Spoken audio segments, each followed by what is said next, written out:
Good afternoon, folks, and welcome to RRTV. We're coming to you live today from Italy at Monza GP. I'm not very good with Italian, and we're here to cover the Australian Endurance Championship Monza 8Hr. I'd like to welcome to the commentary box my partner in crime, Adrian Jarvis. How you going, Adrian? Yeah, g'day Bernie, g'day viewers. Yeah, welcome to Italy. Bit of a travel here for us tonight, and well today actually, and into the evening. So it should be a brilliant race here tonight, Bernie. It certainly should be. And for the viewers out there that want to watch this live, we'll be broadcasting to you now live till 5:30 p.m. this evening. After that, we're going to have a well-earned 2-hour break and come back to you live at 7:30 tonight, where we will cover this race to the end. So I hope you're all comfortable in your seats. You've got your beer ready or whatever your beverage of choice is. And I hope you enjoy the next probably 7 hours of broadcasting around Monza here today. So we're just going through qualifying at the moment. It's the final, I think it's the last 5 minutes of qualifying, and then we're going to join in with the driver's briefing so you can hear what race control has to say to all the drivers. It always enriches our broadcast and also shows you what goes on behind the scenes here, which, believe me, there's a lot, isn't there, Adrian? Oh, there most certainly is, Bernie. There's a lot of work goes in to get these races even organised to start with, let alone on race day, and making sure that everything's going as smoothly as possible. So brilliant effort here from the boys and even yourself, getting everything sorted for today for the race. So a lot of work. Hats off to everyone that does it, and hopefully the guys will definitely put on a show for us. Oh, they definitely will. They always do, and the professionalism out there is always something to behold. And it's going to be interesting to see how many of these guys are still around in the 8 hours. From previous performances, I would suspect the vast majority will still be in this race at the end of 8 hours, although their cars may not look as nice as they do at the moment. Yeah, that's right, Bernie. 8 hours, not as long as what we've had previously. We've obviously had a 24 hours, and yes, we did have quite a few second-hand cars, but the cars will be a little bit dirty and a few bent panels, but they should be out there for the long haul. I know these guys are keen to keep racing. Yeah, definitely. And having a look at our classes today, folks, we've actually split into 3 classes. We have Class A, which is the HPDs, I guess you could say the LMP ones. At the moment, Redback Racing HPD is leading the way with provisional pole with a 137.855, and followed by Dayco Motorsport, the number 147. They're only, that's 0.004 of a second behind. Very, very close between them. And then they've got their sister car rounding out the top 3 in HPD, and that's the 145 Dayco Motorsports. So the times out there are definitely close. Then most certainly are. Sorry, Ben. That's all right. I was waiting for you to have a say, and then you jumped in as I was about to talk. Class B. Class B is a great class, and it's good to see. We've got about 8 or 9 cars out there. I'd love to see more cars out there, because this is just a brilliant racing with the brand new Corvette DPC7 is the car in that class. That's currently being led for provisional pole, I guess you could say, in Class B, Synergy Sim Racing, followed by TD Racing, and then in third is One Performance Racing at the moment. So it's reasonably close, probably your 600ths of a second between third and first at this point of qualifying. Having a look at ANZ Motorsports, this is made up of 3 GT3 cars. We have the rough track, BMW Z4, I think it is, and the McLaren. So at the moment, ANZ Motorsports is in front for qualifying, the 397, followed by Selby Racing Team in second. Third is Tryhards 4, and if you have a look at the overlays, folks, we have don't know what you'd call a group of roughs, but a whole heap of roughs at the front there, and they're going to be the favourite for this race. They're very quick. Redback Racing BMW is the first of the BMWs, probably sitting about 10th in class at this stage. And the only McLaren out there is Tryhards Racing 3, and they're starting from 31st position at this point in time, Adrian. Yeah, such a shame, only one McLaren, but obviously, hopefully, in the next few builds, we might get a few more of those. But yeah, those roughs are quick, aren't they? So choice of car to have at the moment. Yeah, well, you can see just coming down the straights here, the actual roughs. They really hold their own coming out of the corners, and that's their advantage. They can really pull out of those corners, and I think the DPs, they're going to have a little bit of fun catching these guys down these shorter straights, I guess. Yeah, they'll have a little bit of fun trying to get around these GT3s. You know, this C7 Corvette is so much better than the Rileys, and that's why we're seeing these a few more of these C7s in the rounds lately, is that they're just a better car than the Rileys. But yeah, they're going to have a little bit of trouble in the slower sections, but down those straights, that C7's definitely got the pace. Even on the HBDs, I practice around here in the draft. That C7 is as quick as the HBD down a straight line, so that's saying something, Bernie. Yeah, that's right, and also because the roughs get out of the corners so much better than the C7, well, they did when I drove it, which says much for my driving.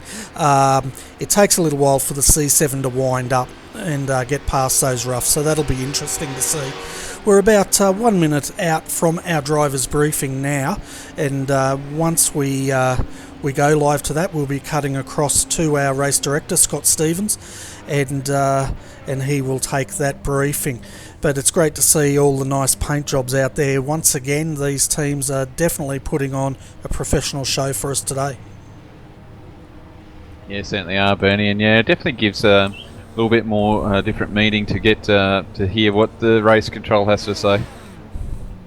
Yeah, it certainly does, and we'll go to the blimp view for this commentary. You can see all the crowd down there waiting for the race to get underway. We have 10 minutes to go until the race will get underway, and then we'll strap ourselves in. I don't know about you, Adrian, but I've got my coffee next to me and I've got my water, so I'm pretty much set. Yeah, I'm pretty well set here. And while we're waiting, we'd also like to thank our race sponsors, GT Omega Racing. So if you're looking for any sort of race rig, definitely check out GT Omega. They definitely put out a quality product out there.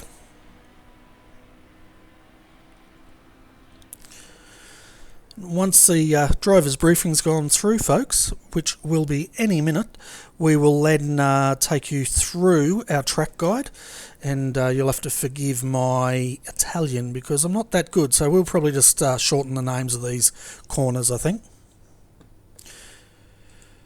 Okay, so we're cutting across to race control now for the driver's briefing, so it's over to you, Scott.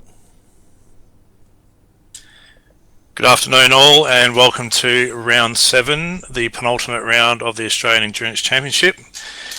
Today's race we have 8 hours of the Monza GP circuit.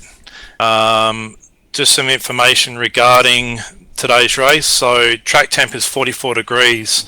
It's probably going to get a little bit skatey later on in the race, so just be wary of that. You do have 2 fast repairs, that is your limit. And 50 racing incident cap set by not set by iRacing but set by us, so you'll get your points penalty if you go over that later on. Minimum drivers needed for the round is 3, and that's your minimum with a driver fair share rule in place. Some pointers of note: the exit of pit lane, you must not merge over the white line. I'd like to see a gentleman's agreement on this, that we all use the full length of the pit lane exit down to corner 1, and note of giving plenty of space and time for those that are already on the racing line if you are exiting pit lane. You're going to be on cold tyres, so best to give the spot to them and fall in behind until your tyres warmed up. The exit of the final chicane as well, that's been reported and noted within the forums. So another thing again, gentleman's agreement on not getting a run out of there if you're using a massive amount of the exit of the last chicane. Opening laps is going to be pretty tricky, especially going into corner 1 and then through any other areas of the track. Can the car that's exiting pit lane please return to pit lane? This is a driver briefing. The following cars as well will have a pit lane start. Include car 22 SDC Motorsports 1, car 32 Blackadder Motorsports, car number 397, and now car number 332. As per the rules and regulations, you have not followed them and you now require a pit lane start. So you may not enter the track once it's gridding and you'll have to do the missed start. Are there any questions?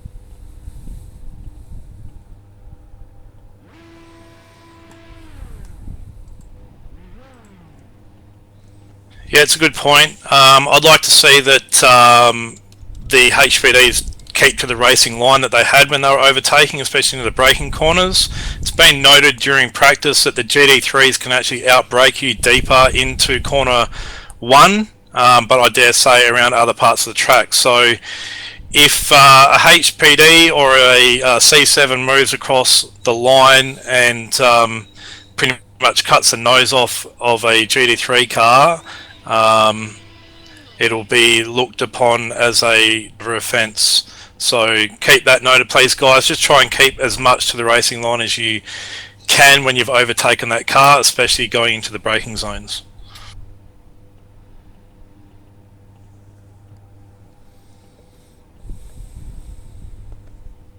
Any other questions?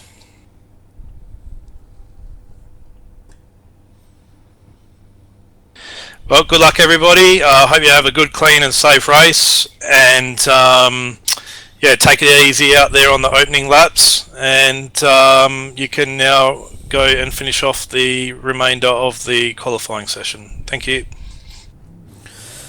Yeah, folks, that was our race control director, Scott Stevens, just giving the a race briefing to the drivers, and one good point he did make, which is extremely important, is the HPDs, just giving the GT3s room. I must say, Adrian, the closing speed of these HPDs on the GT3s around Monza is absolutely scary. They're on top of you before you can blink half the time. Yeah, most certainly are, Bernie. I believe we had that at Phillip Island just recently through another broadcast that we did through the Australian Pro-Am series, and yeah, that closing rate is just ridiculous on a GT3. So that's where this series is great. You've got should have a team manager there keeping an eye out on you, because it's so hard.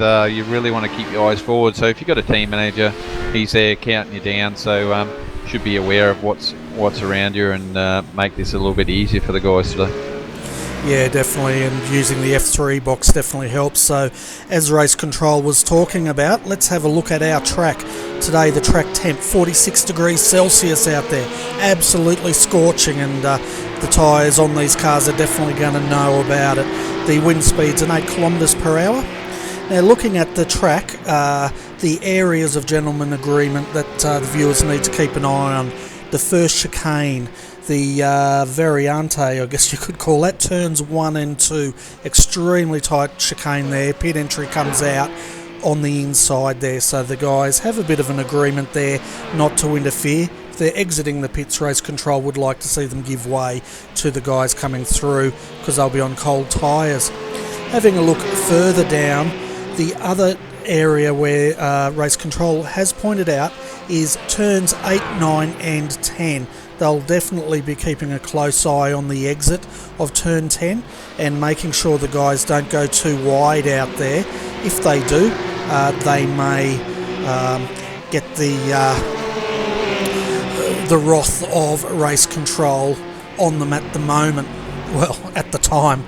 Another interesting point race control made, there's no incident cap here. However, once they do reach a certain incident level, they'll be losing points. So incidents will have to still, the drivers will have to take that into account. And I think they have 2 fast repairs, Adrian. Yeah, 2 fast repairs. I think that's quite suffice. 8-hour race. So what a quick repair is that if they've had an accident and then they get what the drivers like to call it technically is a meatball flag, but it's actually a mechanical black flag. So the car's too damaged to keep racing. So you've got to come in and repair it.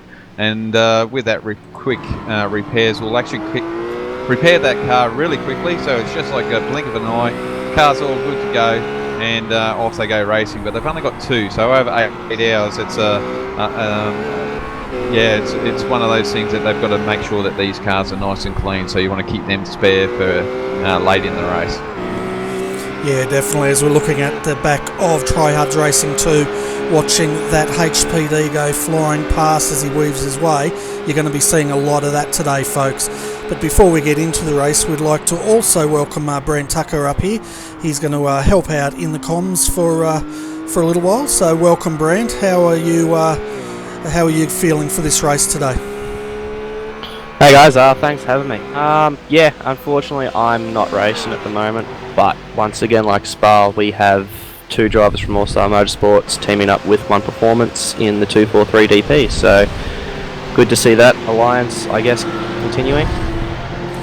Yeah, and that alliance was sort of formed quite a while ago from memory, and I guess they're fulfilling their contractual obligations to that team. Is that correct? Yeah, that's one way of putting it. Another way of putting it is they needed drivers, and Josh and Joe wanted to drive the DP again. So that's probably more the simple way of putting it, really. Oh yeah, but it always sounds more exciting when you're talking about contractual agreements. You know, we're the media here, so we're allowed to beat these things up. Yeah, that's true. Like to blow things out of proportion, the media does, that's for sure.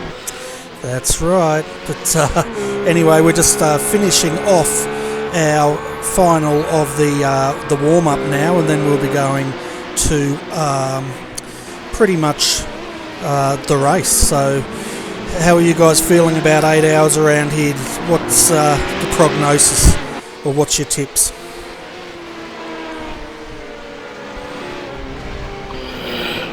Well, much like any endurance event, survive to the end. Just biggest issue is going to be trying and keeping it clean. We're seeing a lot more Daytona prototypes out there, especially. So that car takes a fair while to pull up on brakes going into the chicanes. So it'll be interesting to see how the HPDs and the DPs, interact with each other coming into those chicanes. Yeah, and the other one is the HPDs can pretty much place those cars where they like because of the superior handling, but I think they're going to have to be very careful passing the GT3s. Not only is the closing speed phenomenal, but the GT3s don't handle anywhere near as well as the HPDs. And we saw it last Wednesday when a HPD tried to overtake a GT3 at Phillip Island, and they missed the corner altogether because they just that closing speed caught them out. Yeah, a big issue will especially be in the Lesmos. Especially those 2 corners, they're kind of a weird and a tricky corner. So, and it's read on the forums, there's a good different couple lines you can take. So, trying to sort that out when you're in one of the faster HPDs coming up against the slower GT3 cars is going to be interesting. Patience is going to play a big part through that part of the track. Oh, it certainly is. And what are your tips, Adrian, for this race today? Well, I'm actually tipping some decent racing. Definitely with the C7s. It's good to see so many out there. Been wanting to see this sort of car out there, and I think bringing this C7 aboard into this series has been a great initiative by Race Control to bring them in. So that's going to be one to watch. Definitely some quick cars there. HPDs, as per normal, trying to get around through the field, and that's every single car. But keep an eye out for those C7s, I think, Bernie. Definitely down the straight. They'll hang on to those HPDs, but look, I reckon it's going to be great racing again, as per normal, and for 8 hours. We're definitely going to see probably about 10% of the cars with damage. So it's going to be interesting, that's for sure. Yeah, it certainly is, and we can see the guys are gridding up here down the back straight. So before we talk any further, let's take you through this grid, and it's quite a big grid today, it must be said. So at the moment, it looks like Redback Racing HPD, Aaron Lee will be driving that car, is starting from pole position, followed by the 147 Dayco Motorsport. Sam Sutton will be in that car. The 145 has Reece Gardner starting in that. Dayco Motorsport's in third. Fourth, Multi 21 Sim Racing, followed by fifth, Nutters Motorsport Green. In sixth position, we have JFF Racing. Josh Burden behind the wheel of that car. Nutters Motorsport Orange will start out as 7th, followed by G&T Racing out of 8th. Team VPR 9th. 10th is Blue Ox Racing.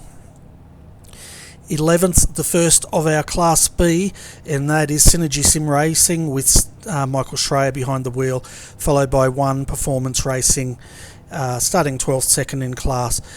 Third in class, TD Racing, is Aaron Osborne, and then we have their sister car, the 227, with Tim Ballinger in that car. And then SDC Motorsports will be starting 5th in class, I think it is, or 6th, and 15th outright. 16th, Synergy Sim Racing, followed by Blackadder Motorsport. Then we have OSRDP, and then ANZ Motorsport, the first of Class C, with Justin Rugia starting out of that car, followed by Selby Racing Team, with Hayden Burns driving that car. 21st, Tryhards Racing 4, followed by their sister car, Tryhards Racing 2.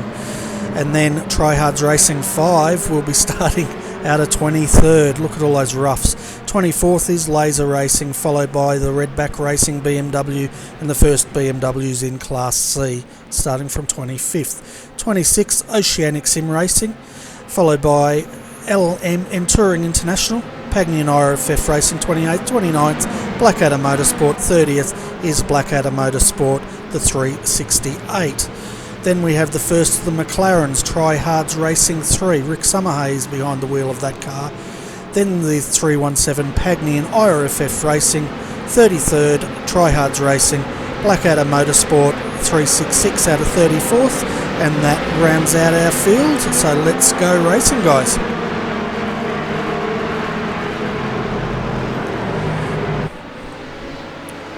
Pace cars coming up, Bernie, to go in the pits, and we're ready for green. Watch out for turn 1, ladies and gentlemen.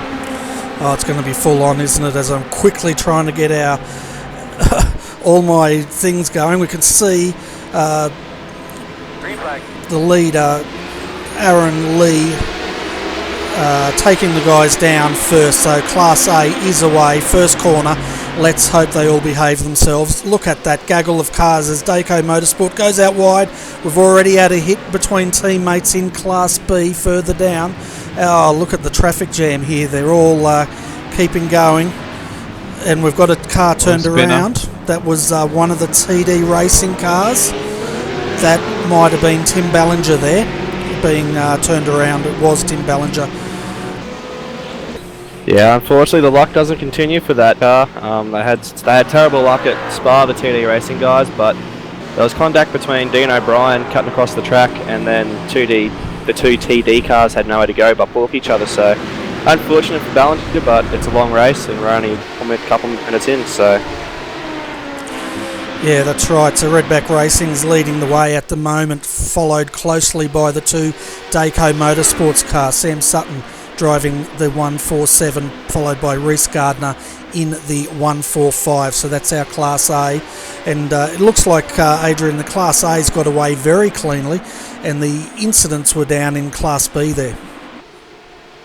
Yeah, Class A got away really, really well, Bernie. So it's really good, and like I did predict a little bit of the incident there in turn 1, but it wasn't as messy as it could have been. That's for sure.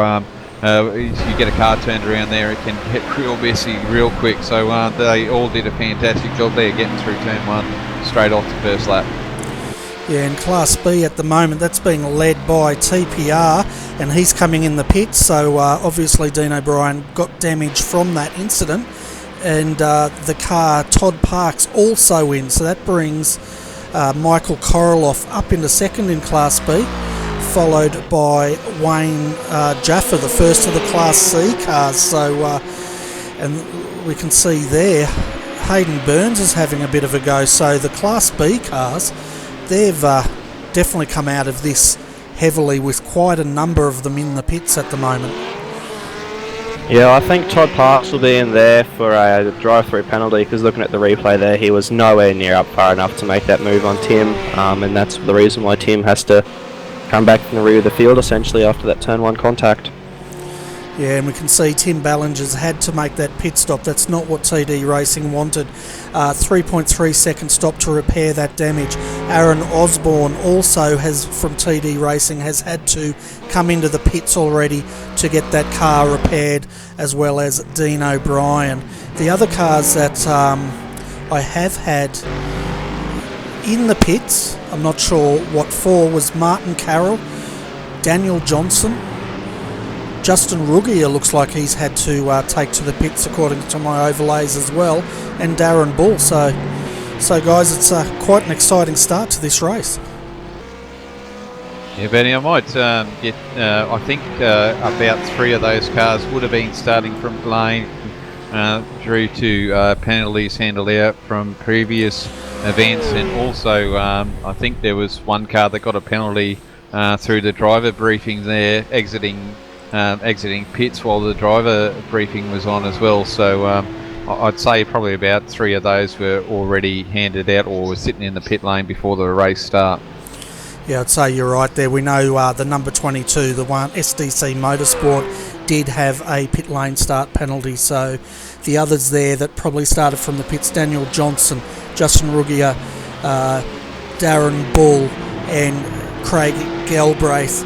Now, folks, it doesn't mean all those guys had penalties, but some of them, probably wisely, decided to start from the pits to stay out of that first chicane potential trouble there.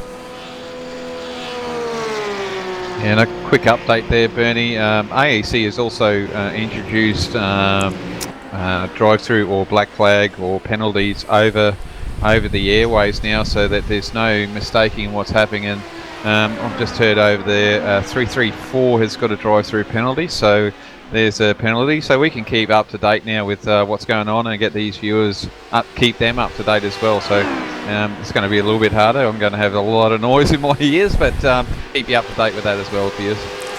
Fantastic. And at the moment, Sam Sutton has taken the lead for Dayco Motorsport, 147. Aaron Lee is still sitting in second there for Redback Racing. Kane Kujimaya is up into third for Multi 21. Aaron Farmer fourth, and Reese Gardner. Not sure what's happened to Reese, but he's dropped all the way down to 6th position and he's losing another position. So I think he's got damage on that HPD this early.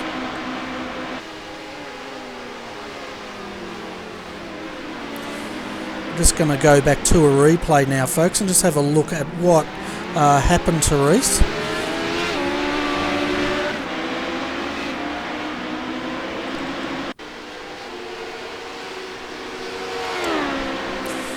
It looks like we're coming down to the parabolica here, and see what's going on here.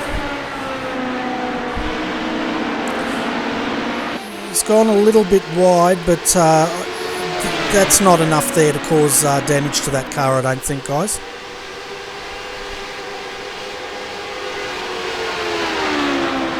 Yeah, the guys have got to be real careful going into a scurry there, Bernie, with the you can't say they're bollards, but they're curb hopping devices that are on there.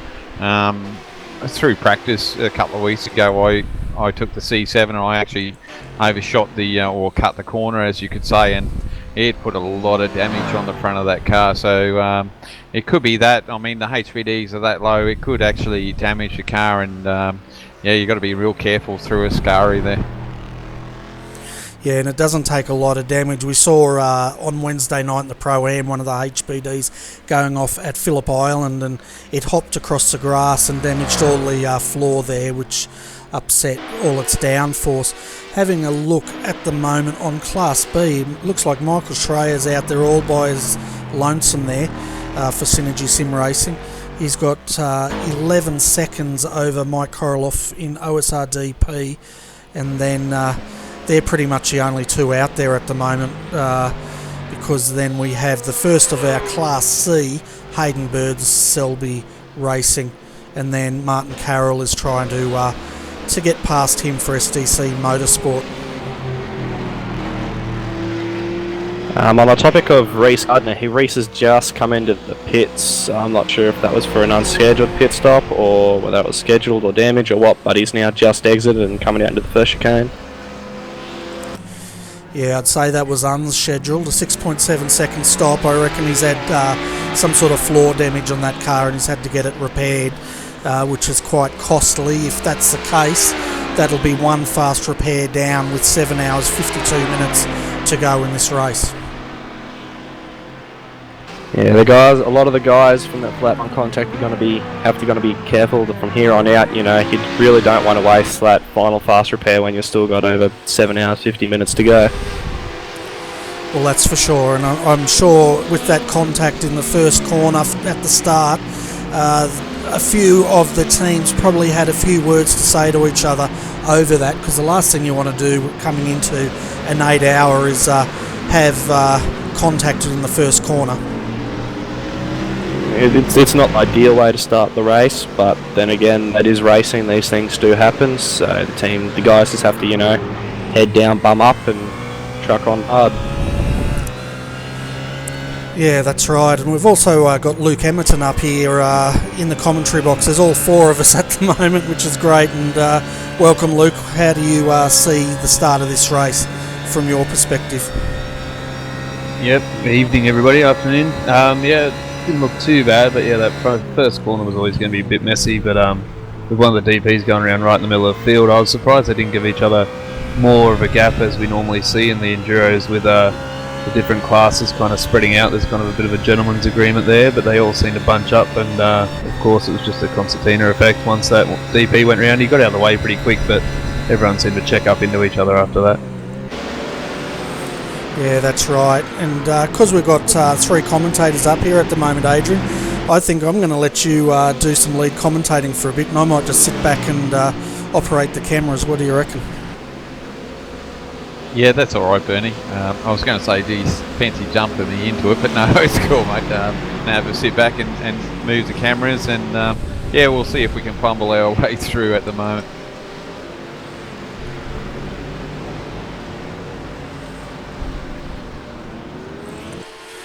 Yeah, so at the moment, Sam Sutton's leading the way in Class A. Aaron Lee's still in second, and third is still Kane Kujimaya. Looking down the field, I guess, where's Michael Schreier? He's still leading Class B, I'm sorry. And then Hayden Burns is still leading Class C, followed by Aaron Osborne, Class B. I tell you what, guys, this field is so messed up at the moment with cars everywhere. It's a bit hard to sort of work out the different classes at the moment. Yeah, that's it. Especially with the 3 or 4 Daytona prototypes having to come through the field. Just watching the One Performance and Blackadder DP coming through, and they've got a huge gaggle of GT3 cars ahead of them. So it'll take a while for this to cleanse, but when it does, it'll be a lot easier and the racing should go a lot smoother. Yeah, the problem I have at the moment, there's a DP out there with the number 32. I believe it should actually have a 2 there, Bernie. So, guys, I think with the numbering system here, the HPDs have got at least a 1 in front of them. Class B has got the 2 to start with, and then the GT3s or Class C have got the 3 number in front of him. So at the moment, it's just making it a little bit difficult there. We've got a 32 out there, which is realistically well, according to race control, should be a GT3 car or class C, and it's 32. So that one's now stuck in my head. I know that one's a class C car, so I'll know that for next time now. Yeah, that's a good point, Adrian. I wasn't looking at the numbers, and that's going to make it so much easier to call, isn't it? So at the moment, looking at Class B, let's see if this system works. Michael Schreier leading the way. Michael Koroloff in the second spot. He is a long way down though, probably about 16 seconds. Then we have Martin Carroll in third. Fourth is Aaron Osborne, followed by Todd Parks and Tim Ballinger. And that's our Class B. Class C, Hayden Burns is leading the way, followed by Michael Hammond in second. That's a big gap too, that's like 18 seconds at the moment. Adam Funslow third, Braith Morrow fourth, and fifth is Wayne Jaffa. Yeah, so your system looks like it's going to work, Adrian.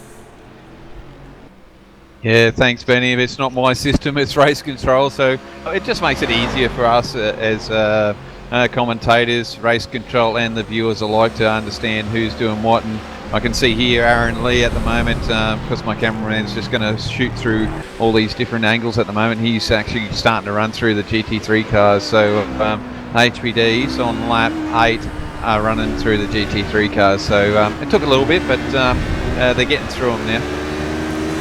You can just see how much risk these HPDs take as well as they go through the slower classes.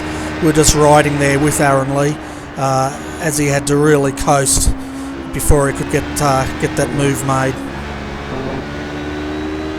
Yeah, and I jumped onto Sam then, and he just kind of held up a little bit there through the Parabolica, coming onto the main straight with a couple of GT3s, and then as those two sort of separated, he went straight down the middle and got going again. So great driving there. Just had to check up, and peace of mind there for Sam. He just knew to back off there, just hold the car there until the gap opened up, and at the moment he's catching up to the first B-class car. Yeah, just watching Aaron Lee now having a hell of a time trying to get through these three GT3 cars. They all went 3 wide round the turn 2 there, and just completely blocking his way. He can't go around anywhere. Yeah, and of course those guys are all racing for position, so they don't want to give up any track space, and nor should they. They're racing their own race there, but you're right, Aaron is finding it pretty hard to keep up with Sam with all this heavy traffic. Oh, as he just punts. What car was that? The 333. Oh, that's big damage on Aaron's car there, unfortunately, Bernie. You know, that's not what you want to hear, but massive damage on the front of that. Yeah, it's definitely... That's going to be very costly for Redback Racing, and you're right, I don't want to hear it, but let's have a look at what unravelled there. We were riding with Aaron, and you can just see the closing speeds here. He's just been caught out, and he's punted the 336. Who was that? Let's have a look. 336. That's Wayne Jaffa there for Motorless Motorsport, and then he's hit him again, and that's caused a lot of damage on both of those cars, and I'd say that's going to put the Redback Racing team well behind the 8 ball of this race.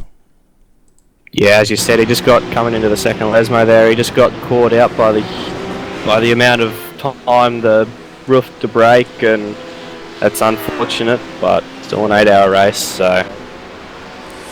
Yeah, that's right, and take a breath there. So we can see Aaron Lee now bringing that HPD in. This is going to be one of their fast repairs used, no doubt, but just getting that car back to the pit lane is going to cost them. I'm predicting they could even go down a lap at this point if they're not careful.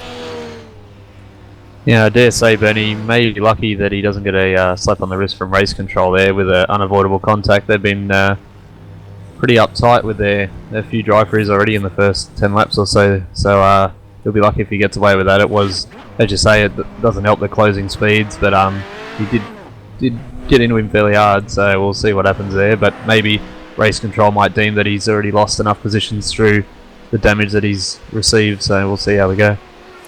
Yeah, it'll be interesting to see what race control says about that, but I doubt they'll say he suffered enough. I think, if anything, they will probably hand some sort of penalty down. He's lost about half a lap in that. Where's Sam Sutton? Sam's just coming through Parabolica now, and where's Aaron Lee? He's just coming into the first Lesmo, I think, mate. Race control has just updated also that they deemed that a netcode issue, so there will be no penalty to the 118 car. Okay, well, that's good news for that team, and yeah, they're down about half a lap at this stage, so it's not too bad. They can recover from there.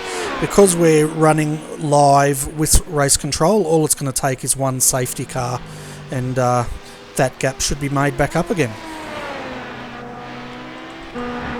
That shouldn't be too bad. There was a little bit of an argument there with the bloke that Aaron hit, but race control just warned them to make sure they do the process of protesting if they need to.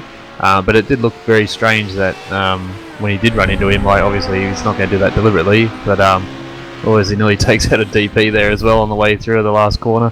But yeah, we'll see how we go there. But that issue, as you say, wasn't going to take any further action on it.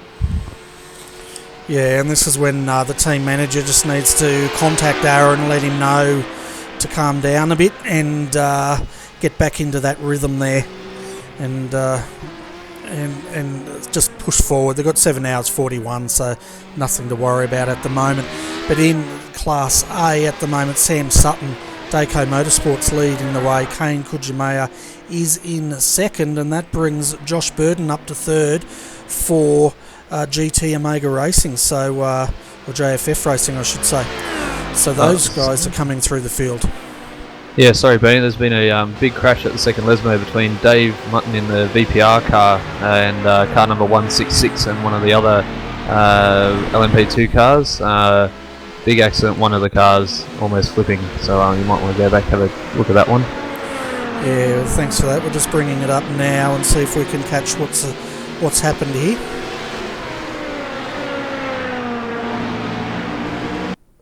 Yeah, he's just, he's got it loose there coming out of the second Lesmo, turn 7 there, switched across, and unfortunately the Blue Ox racing car, trying to get a number, has been caught up in that incident, and both of them into the fence heavily.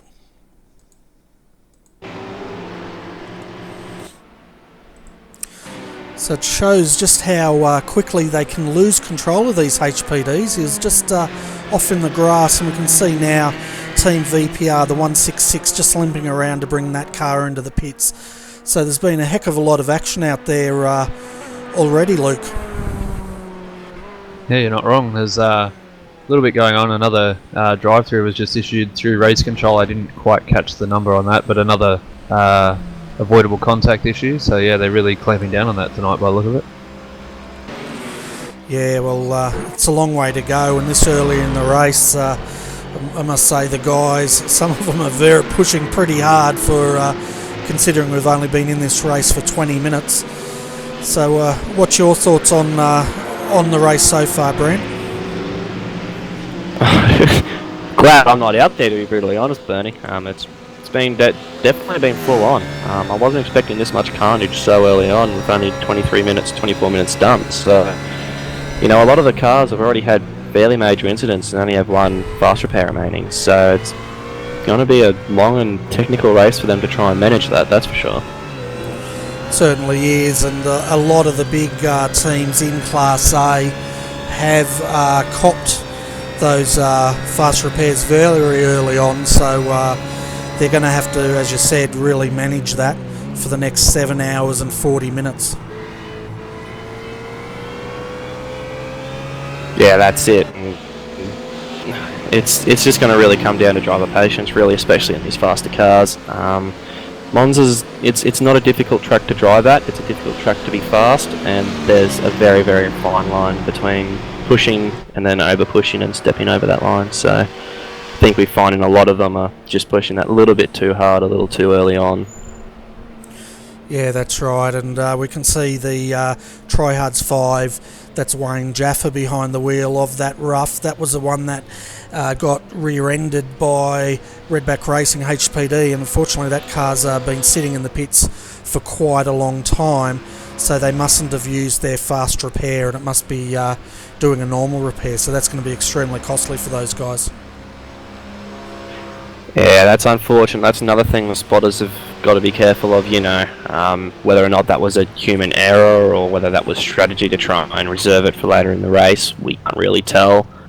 But that's definitely put them a long way back, 4 laps down already so early on, so they'll just have to go back out there and, you know, circulate, and no doubt other guys will stuff up and they'll be able to make up positions that way. Yeah, that's right, and for the viewers out there, with the fast repair now, the teams can opt when they're going to use them. If they select the box before they come into the pits, a fast repair will be issued. If they don't, then the team will go about fixing that car, I guess you could say manually. And also for the viewers out there, what a fast repair means is pretty much they get a brand new car. Think of it as a, I guess it's almost like having an extra life in an arcade shoot 'em up. A respawn, let's put it that way. Yeah, that's right.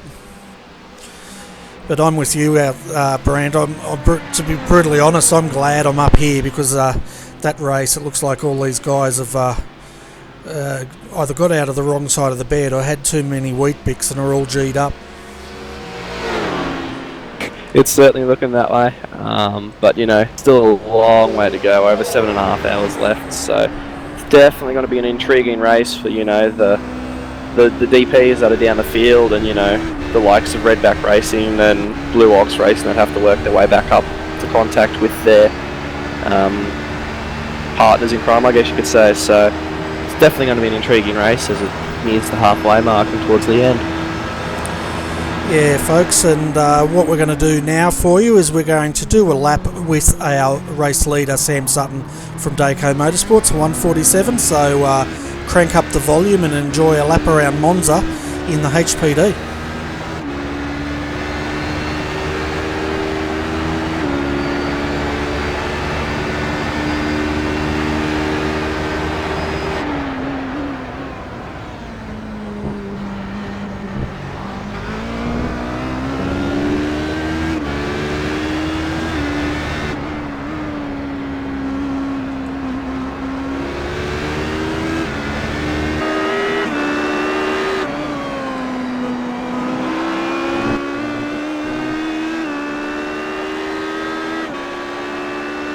Sorry to interrupt, Ernie, but the Synergy Sim Racing 2 DPs just looped it at the second chicane and has some damage on the front of that car, unfortunately.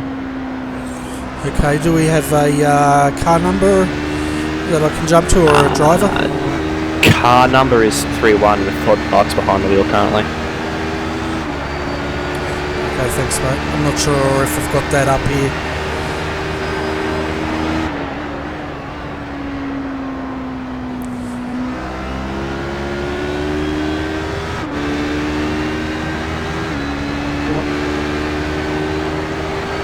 It's an unfortunate driver error by the looks of it, Bernie. He just got a couple of wheels on the grass and overcorrected and into the barrier he went, but managed to get it out and on his way he went.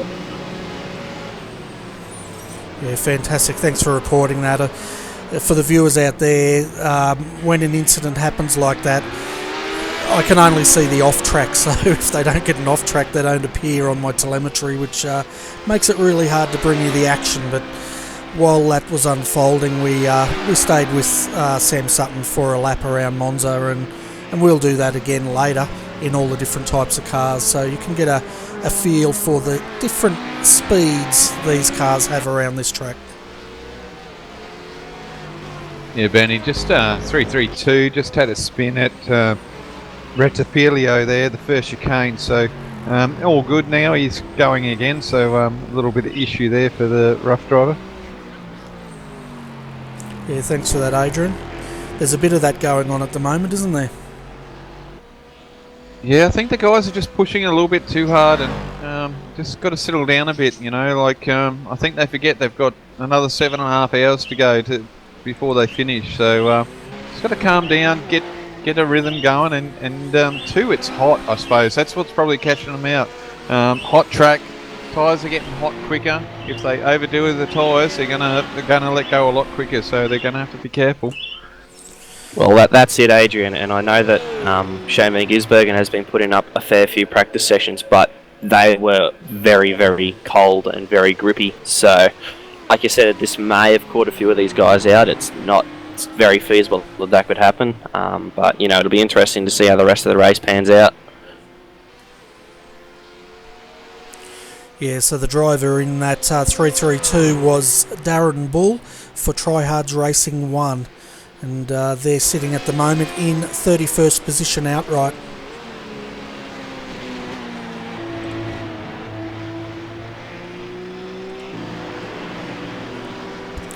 So Adrian, you still having your lunch there, mate? No, mate, I just finished. Thought I'd quickly jump in. I saw that, but yeah, I've just finished. So you can just sit there and do the cameras, and I think Brent, Luke, and myself can have a bit of a chat through while they're going through here. Yeah, no worries. Over to you guys.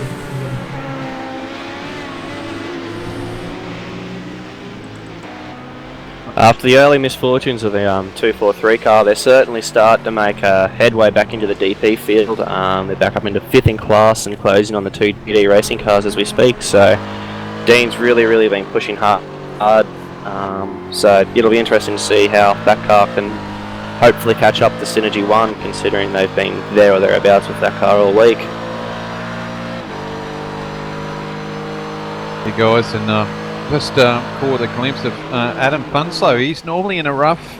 We see him race in a rough during the week through different series, different leagues. But today he's in the BMW subbing there, and he's had a problem coming out of Ascari there, and he's got the wall. So the rear of that car just let loose and hit the wall, which is obviously a problem. Also going through Ascari there, get on the gas or hit the curbs a little bit wrong, and yeah, you can definitely get into a wall either side, which unfortunately Adam has done. So probably not used to the car. He's used to that rough, and a little bit different to drive. Yeah, those sausage curbs really do bite you hard if you use too much of them. I'm not sure about what they're like on the GT3 cars, but I know, especially in the Daytona prototype from testing, you don't want to use too much of them because A, it'll damage the car, the front of the car, and B, it just unsettles the car far too much, and it's easy to loop them, as we saw with Adam. Yeah, we just caught a replay of what happened to Adam there, and looks like they've done a fast repair on that car, and he's coming out in about 25th position. So this hot weather is really, I think, is the key here at the moment. I think that's probably caused a lot of issue with these guys. I think it's caught them out. I mean, we can see the cars are getting a little bit skittish. I mean, you just have to watch the presence on the cars. The GT3s, they got the traction control, definitely can get loose, and they're seeming a little bit skittish at the moment. So I say we're still in for a long, hard race here, and the guys have got to actually try and turn down the notch a bit and drive to the conditions. It's like racing in bad weather, lots of rain, and that's what can happen because the cars just are so slick. Yeah, and also a lot of these teams you'll find probably have the traction control fairly down low too, to try and eke that extra speed of it down, the extra speed of the cars down the straights. So that also plays a massive role in those GT3 cars.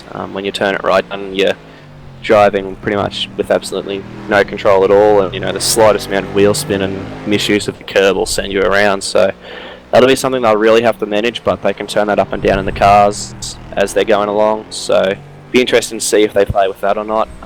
Of course we won't know, but yeah. Another interesting point, guys. Michael Schreier, the Class B leader, he's the last car on the lead lap. Every other car now is down one, and he's sitting 9th outright at this stage. Yeah, that Synergy 1 car's been on point all season.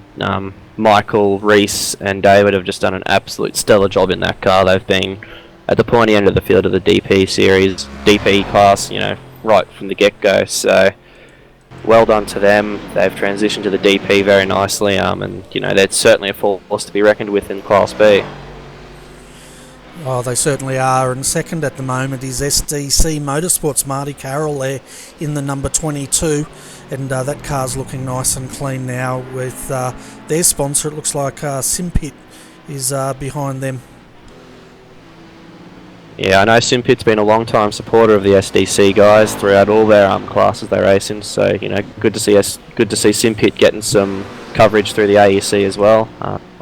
They've kept it clean, which is a lot more than a lot of the other guys can say, and throughout the field. So that's why they're up so high. But you got the two TD racing cars and the one performance slowly hunting them down. So Class B is going to be on for young and old later in the day.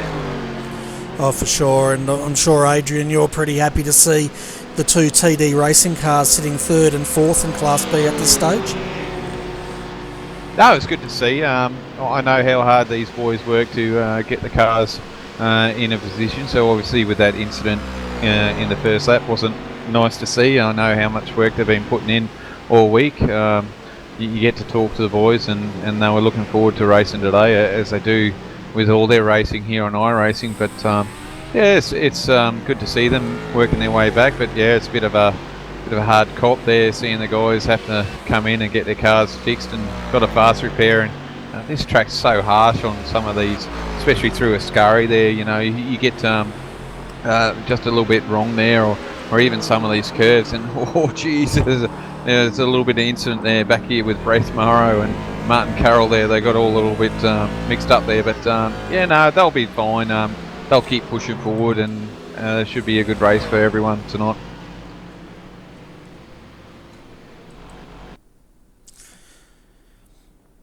Yeah, it definitely will. We're just jumping back to have a quick look at this replay as Marty Carroll tries to go on the inside there as the two BMWs, that's Team OSR and Blackadder Motorsport, were battling it out there. And as you said, they did sort it out, but it was a bit iffy there for a moment. Yeah, certainly was. Like the cameraman was at the right place at the right time there, just catching that action, which is pretty cool stuff to see. And this is the difficulty too with running, and it's good to see so many cars with multi-class racing. It is difficult, but just goes to show the skill it takes and the racecraft that these boys have got to get around and be aware of what's happening around them. Yeah, and looking back at Class B, Selby Racing Team, Hayden Burns at the moment in the rough is leading the way and doing a fantastic job there. We've got Justin Rugia in ANZ Motorsport sitting in second in class, and that team, they're going to have to keep a close eye on them. And the other one to keep a close eye on, of course, is Michael Hammond in the Laser Racing rough. And we saw those guys running a different car on Wednesday night, and they said they'd be back in their usual rough, so it's good to see those guys having a good run as well. It certainly is, Bernie. Michael's ran the Aston Martin on Wednesday night and in the rough again, back in again today, so good to see them in third, because he can drive that Aston Martin phenomenally, can't he? But out here in the rough, Hayden's doing a great job, as he does always. Should have a few more better races, but bad luck seems to follow him around sometimes. And yeah, Justin behind him, great driver there, and looks like a force to be reckoned with there, and actually closing in slowly on those guys. So about half a second quicker at the moment. So yeah, that's going to heat up soon, that's for sure. Yeah, and the 336 with Wayne Jaffa, they have completed their pit stop, a very long stop to repair that damage, and they're circulating 8 laps down at the moment. So let's hope they have a better race with the rest of the time. 7 hours, 24 minutes to go. Yeah, we've just had some connection issues with Rick Summerhays in the Tryhards Racing 3 McLaren. He's been flashing in and out for the last couple of minutes, and looks like those boys, they were just exiting pit lane before, and they've changed drivers, so hopefully Rick can sort that out and get back in the car later on, but it has hampered their race a little bit. The car had a bit of damage, but I can't see them hitting the wall anywhere, so it might have just been a bit of a net code of some sort. Well, that's smart thinking by them, pull them out before they have a drop issue, which will put them down, definitely put them down a lap. So, smart thinking by those guys, but, they'll be able to come back through the field later on in the race. One Performance has just overtaken the second TD car, so they're certainly on the comeback route.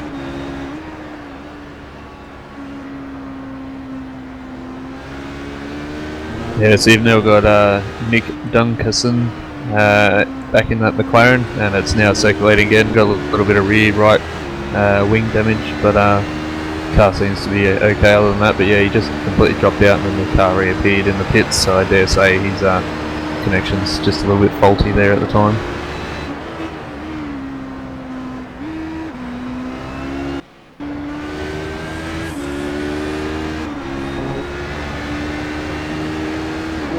Oh dear, Bernie, you might have to go back there. We had Tim Bellinger getting a little bit loose coming out of Ascari there, and there was a HPD right behind him as well that got caught up there, so that's a bit of a bad luck there for those guys, and hopefully they don't have to use their last fast repair there. Okay, we'll just jump back and have a look at that replay. Yeah, we've also got, sorry Bernie, we've got Martin Houston into the wall as well. Car 177, so it's all happening at the moment. Yeah, there's big rear wing diffuser damage, unfortunately, on Tim's car, so that'll definitely affect his performance in the corners and down the straights. But if throughout the pit stops, if they just repair a little bit of that at each time, they should be able to hopefully get that car back to mostly where it was. That was the 177 Blue Ox Racing P2 car also involved in that as well. Yeah, we're actually, when that unfolded, we were riding with the GT Amiga Racing HPD, and it was definitely starting to, close up there. Yeah, I'm not sure which one of the Daco cars it was, but was also very, very lucky not to get involved in that accident as well. So, close call for those guys. Certainly was, and that was Blue Ox Racing. Martin Houston was behind the wheel of that car, and unfortunately collected the back of Tim Ballinger there. But it was quite interesting, down entering that chicane, the Daytona C7 was just as fast as the HPD, and the only way that first HPD got through was he had to go very deep under brakes to outbrake Tim there. Yeah, I was surprised in a bit of testing I was doing, and those LMP2s aren't as quick as what you think compared to the DP. The DP seems to hold its own a little bit down the straight, like they still get around you eventually, but yeah, there's not a bigger speed difference as one might think. Yeah, and it looks like we have our Class C leader, Nathan Hapatz. I think he's teaming up with Hayden Burns down there for the green room for an interview. So, do you want me to bring him up? Yeah, man.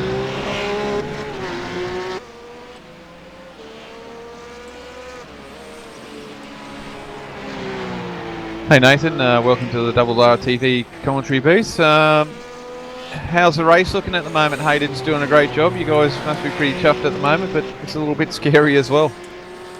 Yeah, thanks guys. Thanks for having me up. Hayden's doing a good job. Off to a good start. We're just really driving within the car at the moment, saving a bit of fuel and maintaining a decent gap back to second. They're starting to close a little bit, but we've got a pretty big gap back to third now. I think about 35 seconds, so we've built up a pretty good lead. Yeah, quick question about the track. It looks real slippy out there with the track temperature. I'm sure there's a lot of issues with some of these guys are coming involved with. It's just that the track's so slippy out there at the moment. Yeah, it is. It's a bit slipperier. I think the hottest track we practiced on was maybe 41 degrees, and I think it's about 44 out there at the moment. It certainly does change the way the car handles a bit. We made some minor adjustments to camber and pressure. Seem to be working well, so I think if you drive to the conditions, then you should be fine. But we haven't really come across any scary stuff yet. Everyone's been pretty good around us so far, so fingers crossed it stays that way. Yeah, so saving a bit of fuel, just trying to extend your pit pit stops, yeah, just try and run you through to the end of the race so you got less amount of stops? Yeah, look, it depends a bit on safety cars, but ultimately we also want to look after the tyres and not end up in trouble on a slippery track. So for Hayden's, he's not driving it at 10 tenths. He's taking it a little bit easy at the moment, to be honest. So we've got a bit left in the car if we really need to push, but we don't want to take any risks. Yeah, fair enough. And how's it driving with the HPDs at the moment? We know how quickly they close up. The closing rate's absolutely phenomenal, but you're getting through those okay, and keeping an eye on where they are and letting Hayden know where they are coming into the right corners. Yeah, we do, and look, that's important for races like this. And every time we've got a driver in the car, we've got one other person spotting, and occasionally one or two others in the pits in our discussion area as well. And we call out the HPDs, and during practice during the week we also sort of take note on which drivers are more aggressive than others, I guess you could say. So we know who's who, and we know what to look out for. And we know where they're going to try and dive in and make a move if it's a borderline call. So we just keep that in mind and communicate that to the driver, and it works pretty well. Yeah, cool. And oh geez, I had a question there for a second and I've just about forgotten it, as we normally do. Actually, that's it. Race Control is actually announcing these penalties that they're handing out. How are you finding them, and are you liking them at the moment? Well, the penalties that have been handed out have been good for us so far. It was good that Rugia and Gisbergen had to do a pit lane start. Well, they're closing in on us a little bit at the moment, but I guess we like there to be a realistic competition, and if there's a penalty, the decision's made quickly and handed down, and it's good, it's fair for everyone. So we've got no issues at the moment at all. Yeah, and I think it's a good initiative by AEC to bring it in, just so that everyone knows what's going on. So basically, if you are racing a guy near you, you can actually change the way that you race them if you know they're getting a penalty. Yeah, and we're certainly, you get made aware of that, so you can change the way you drive. And the other good thing about this series is, look, we only get 6 incident points an hour, and you start to get penalties after that at the end of the race. So you really don't have a lot of room for error, which means you have to drive carefully. You can't do kamikaze moves and take yourself out or someone else, because you'll start to get penalties or DQ'd from the race. So I think that encourages more serious and more realistic competition. So that's something we like as well. And although we do have fast resets for a race like this, we can say there's only 2. So you can't stuff up too many times, otherwise you're out. So we like that sort of competition. Yeah, it certainly adds a lot more realism to the competition than it with the penalties and even the repairs. With only having 2 over 8 hours, it's quite a long way. And probably I think I won't be exaggerating too much by saying probably half the field is already used at least one quick repair. So it's definitely, those sort of teams have definitely got to be on the back foot now and got to drive even less between the lines and drive a little bit slower, but there doesn't look like a let up by a lot of them. No, they keep pushing hard. So we've been lucky so far, and you need luck in races like this. And I think in Spa in the last round in the 24-hour, we got caught out a couple of times and had to sit and take a few minutes of repairs, and it hurts, puts you on the back foot. And we're really hoping that this round a bit of luck goes our way. Yeah, good. I might see if Brent or Luke would got a couple of questions there for you, mate. But look, it's always a pleasure having you up here, and it's good to get your view on the race and how it's progressing for you. And hopefully we'll get you back up here on a later stage when this evening course of racing.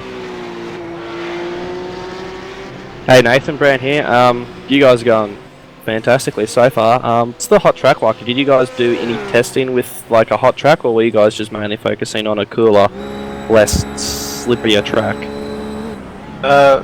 We did a little bit of testing. I think one of the free practice sessions was a 41-degree track, and honestly, we spent probably 90% of our time just working on a good race setup. So we were looking in the practice sessions whether it was a cool track or a hot track. We always seemed to be quick, so that was encouraging. And all we've really focused on for hotter track is just making minor adjustments. So we haven't made any major adjustments to the setup at all for the past 3 days. We've been pretty happy with it. But yeah, the hot track, it is slipperier and it's starting to rubber in, and we didn't really do any long run testing on a really hot track, so we'll just have to see how it evolves. But you know, we might make the odd pressure change during the race just to cater for that.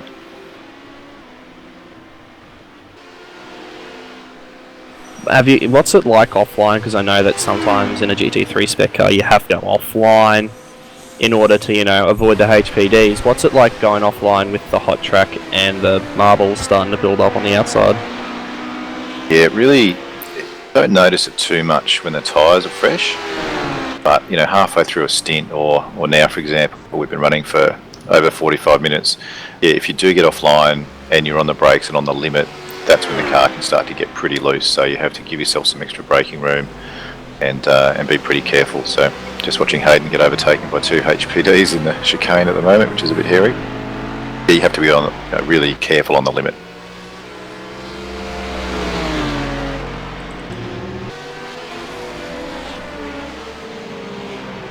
That's good. I have no further questions. Seems like you two boys have covered everything for us. So again, it's good to have up here, Nathan, and good luck with the rest of the afternoon's proceedings and into the night, and good luck to the rest of the drivers as well. Yep, thanks, Luke. And I'll just give a shout out to Chris and Sean from the Selby team who couldn't compete in this round. So got Gary Hamilton filling in for us. So big thanks to Gary. He's a great driver and friend of ours who races on Sunday nights in the SEK series, and it was really good that he could come in at sort of the last minute to help out. And a bit of a shout out to selby.com.au, our main sponsor. So yeah, thanks very much, guys. Yeah, if you want to get anyone to fill in, you definitely get Gary. I know he's a beast in the Star Mazda, and it seems he's a beast in everything else. So definitely good for you guys to get him on there. Good luck to you guys, and hopefully to have you up in the booth later on. Yeah, cheers. Thanks, Brant. Thanks, guys. We'll catch you later. And drivers, mate. Have a good one. For the folks watching out there, we have a bit of a technical issue here with our cameras at the moment, which I'm trying to fix, but if any of our viewers are out there and they can see any jerkiness going on, which I can see a lot, let us know and I'll restart this broadcast.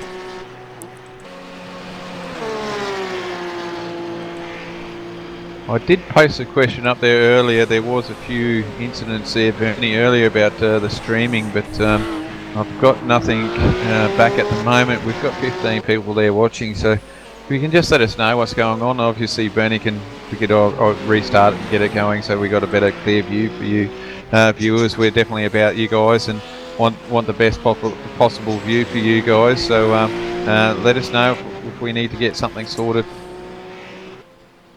Yeah, we just had the One Performance Racing DP Corvette come in and do its regular pit stop with a driver change as well.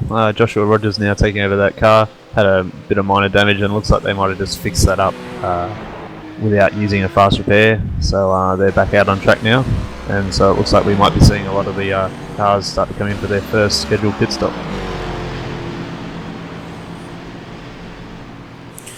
Yeah, well, we're 50 minutes into this race, so it would be, we'd start to see these guys coming in.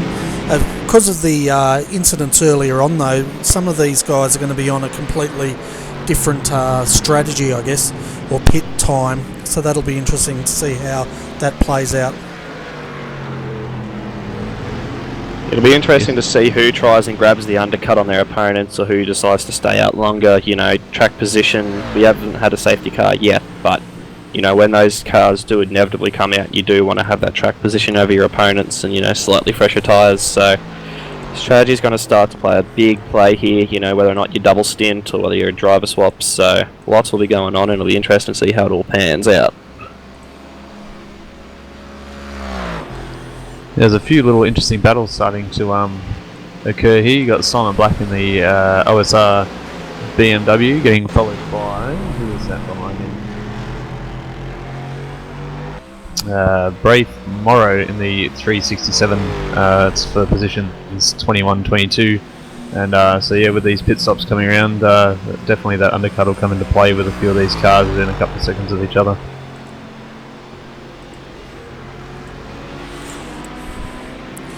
And to all our viewers out there, I apologise for the incidents with our cameras.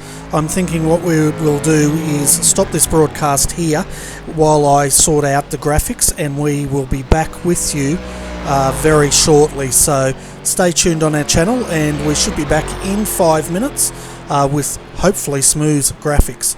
So once again, sorry about that, and bear with us.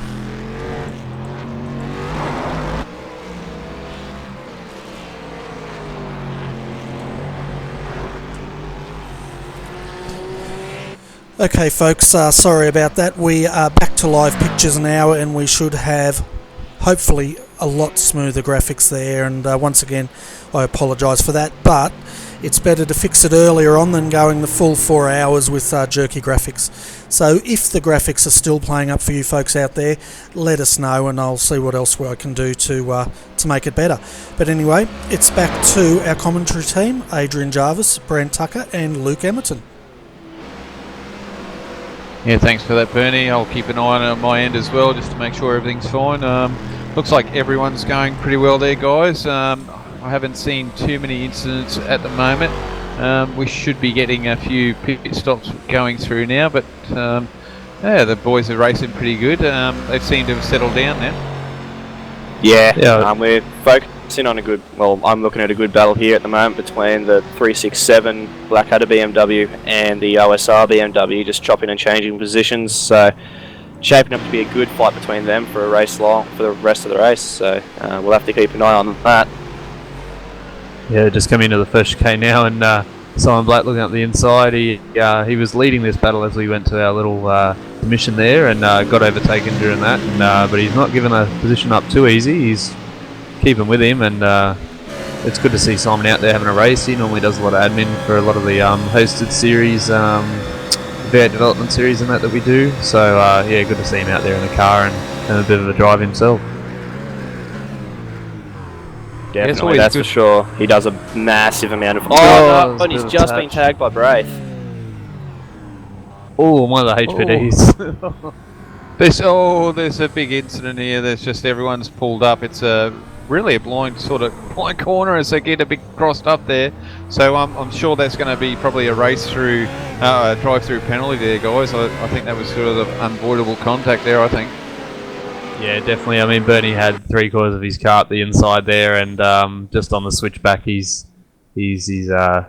copped a bit of a hit in the rear quarter and sent it around, and was very lucky there not to get cleaned up by some of the LMP2 cars, and also I think a few of the GT3 cars were in behind him there, and everyone did really well to not make that any worse than just a 2-car incident. And but yeah, definitely I would say Race Control will be looking into that.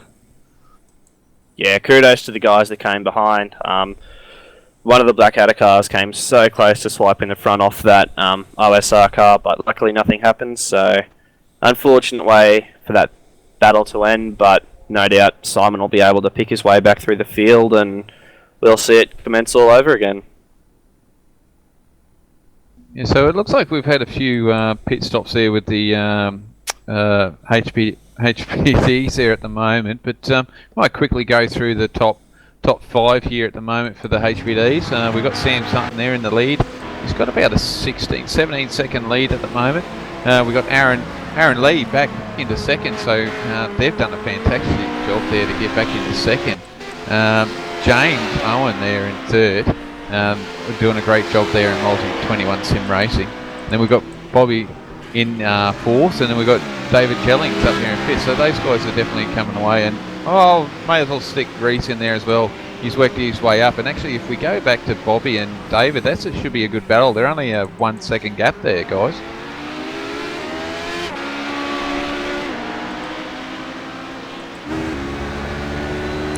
Yeah, definitely. We're riding with the Nutters Motorsport Orange. David Jellings at the moment. You can see he's tailing Bobby Jovanovic in fourth in class at this stage. You're doing a great job there, and I believe we've got a Josh down there for interview, Bernie, so we might as well bring him up and have a quick chat to him while he's down there. Hey Josh, welcome to the RRTV commentary booth. How's the race going for you tonight? Yeah, mate, not too bad at all. Qualifying wasn't ideal in what it is, qualify 6th. But we made up a few spots at the start, got up to 3rd.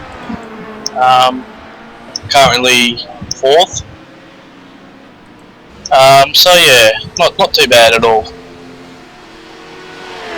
Yeah, we've actually just focused on your teammate here at the moment with Bobby. He's got David on his heels at the moment, and they're going through here at the Parabolica with a couple of GT3 cars, so that's closed them up. But doing a good, having a good race here at the moment. Yeah, mate, that's it. Probably hasn't put in the practice that you would have liked to, but that's real life getting in the way for you. But it's what it is, and you'll put out some consistent laps and see where we end up.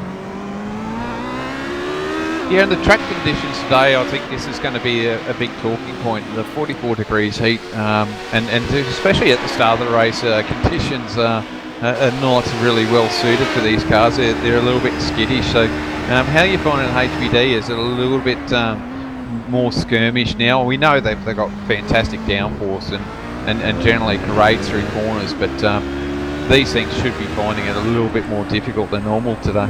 Yeah, a little bit more difficult, but not too bad. Obviously, with a hot track temp, a bit of understeer compared to what we've had in the practice sessions, where it's been about 35 degrees. But yeah, it's just going to deal with it. Made a few changes just as the yellow's been called out. Yeah, we see that. So we've got a safety car for the first time. So quite an interesting development here. You guys have had a pit stop, so you should be clear, or is there might be a chance here to get some fresh tyres on again and drive on a little bit? Yeah. No, I think we're going to stay out. Probably just asked me that over TeamSpeak. So yeah, I think I'll tell them to stay out. So. I reckon Bernie's boys will pit because they're pretty close to the fuel window after their little incident in the first few laps. Yeah, they were quite lucky with that incident, weren't they? They were able to stay on the lead lap. So this will, and they're in second as well. So this might do them world a favour actually. Get some fuel in the car and new tyres, and they'll drop back, but they won't be as badly penalised as if they did a normal pit stop. Yeah, it's it. It's worked for them this caution. I was actually, just as we got out of the car, I was trying to work out when they were going to pit, and had the incident on lap 11. So yeah, about 10 laps after everyone else are due to pit. So now we'll be about perfect for them. I wonder if Luke's got some questions for you, mate. But doing well, and you know you've got just under 7 hours to go, so doing a good job there. And hopefully we'll see you on the podium this evening, mate. And all the best for the rest of the race. Yeah, mate. It's a plan. Yeah, and just to bring the viewers up to date, we are not yet sure why the safety car's been called out. Hopefully race control can let us know, so we can bring you the that information. Yeah, so sorry. No, you're all right. I was just going to have a bit of further chat with Josh at the moment. Yeah, Josh, it's looking great for your team at the moment, 4th in, and I tell you what, it was a bit of a messy start, but I guess you guys didn't see a lot of the carnage behind you. No, I wasn't actually sure what even happened to Aaron until got come over the race control thing and what it was a netcode incident, which was unfortunate for them, put them a bit of a setback, but fortunate right back into it. And yeah, I was actually saying to the guys, it's one of the most hectic starts to the race that I've had in AEC. Yeah, I think it was that first chicane caught a few guys out. I know Class B, they were pretty much decimated, I guess you could say, in that first corner. they're all out there circulating, but quite a few had damage. So but it's good to see you guys got through there. But at the start, it felt more like a sprint race than it did a 7-8 hour enduro out there. Yeah, that's for sure. We actually dropped back a position at the start, and we had to work pretty hard to get them a couple of positions back to make our way up into third. We're fourth now, so yeah.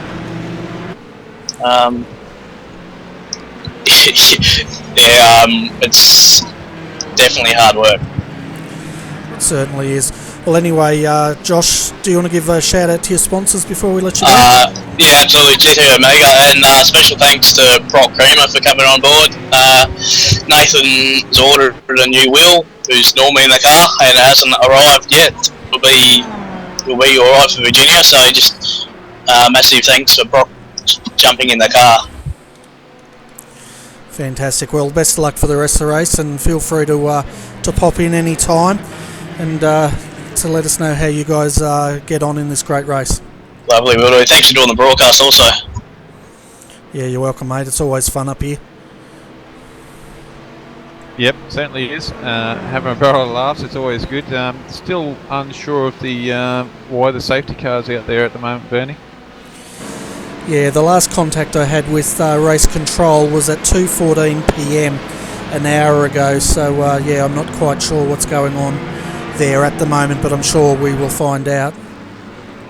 Yeah, I was just listening into a few of the driver chats during that interview, Bernie, and nobody really seemed to know anything about why it was thrown, but they were all complaining that the pits were closed, and just to let the viewers know who may have not raced in iRacing, when the caution flag does come out, the pits are normally closed, at least for the first 2 laps of the caution before the pit lanes open, and a few of the drivers made the mistake of going into the pits under a closed pit, which normally gives them an end of the longest line penalty if it was NASCAR or any of our oval series that we run, so they can't really do anything about it. That's just an iRacing built into the programming, so we'll just have to wait and see what develops after that. Yeah, no worries. Well, the safety car was pretty much called right on when we're expecting pit strategy to start playing in, so no doubt a lot of these drivers are pretty keen to get into the pits if they can. Yeah, they certainly will, Bernie. I think it's helped Redback Racing there, Bernie. They were due to come in soon, and they would have dropped massively down the line there and would have had to try and work back through, but I think it sort of worked out for these guys. If they can get in there and get their pit stop done, yes, they'll be still back in traffic and there's a lot of work to do, but I think that penalty is a lot better than if it was a green flag stop, and they may have even lost a lap, so probably worked out better for them today. Yeah, and they've Aaron Lee's jumped out of that car. Brett Wilson's in the car, and I must say Brett's been pretty impressive in the HPD. He used to run in the McLaren until that team decided to park that car because it's just uncompetitive. But it's great to see Brett's getting a drive here in the HPD. Yeah, I've still got to buy this car, Bernie. I'm still gonna. I think I'm gonna have to get one and give it a go. That's for sure. I think they're just a phenomenal little car, and I think yeah, I'll have to definitely get in there and have a driver one just so I know what the boys go through. It looks like a really grippy car. Yeah, and a bit of news on Redback while we're under safety cars. They're still running the old paint scheme. There is a new paint scheme coming soon because they've just signed a 12-month deal with SecuraSafe as their sponsor. And of course RRTV has also signed that team as a co-sponsor for another 12 months. So yeah, that's good for those guys. Yeah, it certainly is. It's good to get sponsors aboard, you know. It just helps the teams out with downloadable content and other stuff that they do, like practice sessions. This all costs money for these teams, and to get a sponsor on board just to help them get this content and get practice rooms up, you know, it's you know, we don't mind paying out ourselves, obviously, because this is what we enjoy, but it does help if we can get sponsors aboard. And I'll tell you what, it's a good media outlet as well, Bernie. You know, you get sponsors on the car, they're on there, they'll get coverage, and you know, they're getting what they need, advertising for their brand. So definitely jump on board if you've got a business and want to get involved. I know yourself, Bernie, is looking for a sponsor to come along and help out with broadcast, because that's not a cheap exercise either. So you know, it's always good to get them on, and it's great for our e-sport. Yeah, and we're going green now, folks, and the field is so mixed up here. Expect big carnage into the first chicane here. Yeah, that was quick. There wasn't even a warning or anything over race control that it was going to go green. Obviously the drivers get that through the server, but yeah, it's everyone's mixed up. That's one unfortunate thing with the safety car here, is they all come into turn one. See if they get through safely. Yeah, there's a lot of rear end banging going on in there between Class B, Class A and Class C. The two Pagnian cars even rear-ended each other trying to get through turn one there. Yeah, it sounds like Simon Black's not too happy. He just got over the microphone there, just a little bit of a comment, but I didn't see what happened to him. But yeah, unfortunately with the safety car here, they don't, on the road circuit, they don't sort out the order before they let them go through again. So yeah, with multi-class, you just get cars everywhere. Yeah, and that's the thing, these restarts actually can create a lot more risk than what it does at the start of the race, when these fields all get mixed up and you've got the HPDs trying to get through as quickly as they can, and the GT3s are battling for position.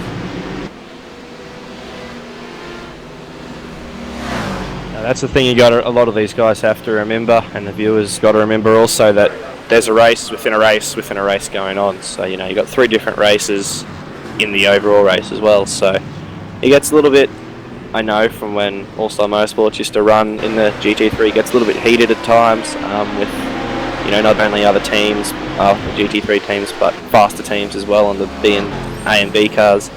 You know, you've all got to try and give each other space, but it's difficult in close quarter combat in chicanes, that's for sure. Yeah, I believe the 314 car has been given a drive-through penalty for that unavoidable contact. I believe he was the one that might have run into the back of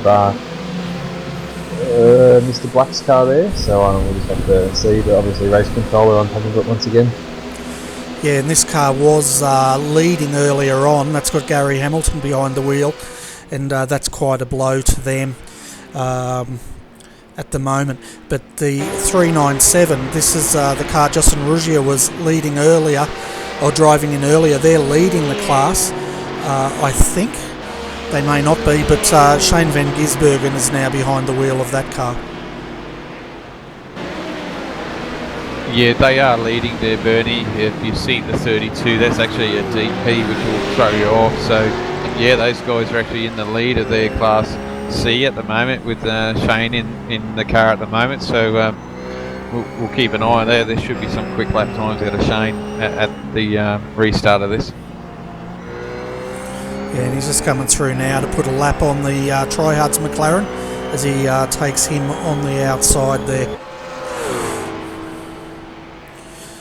So what I might do, folks, now that we're back under green, is I'll take you through the top 3 of each class. So at the moment in Class A, we have Sam Sutton for Dayco Motorsports leading the way, followed by Multi-21 Sim Racing. James Owen is in the car of that car. Reece Gardner in the 145, looks like he's double stinting. Dayco Motorsports up into 3rd position. So that's your top 3 in Class A. Class B, we have Michael Schreier for Synergy Sim Racing leading. He's pretty much led this class from start to finish.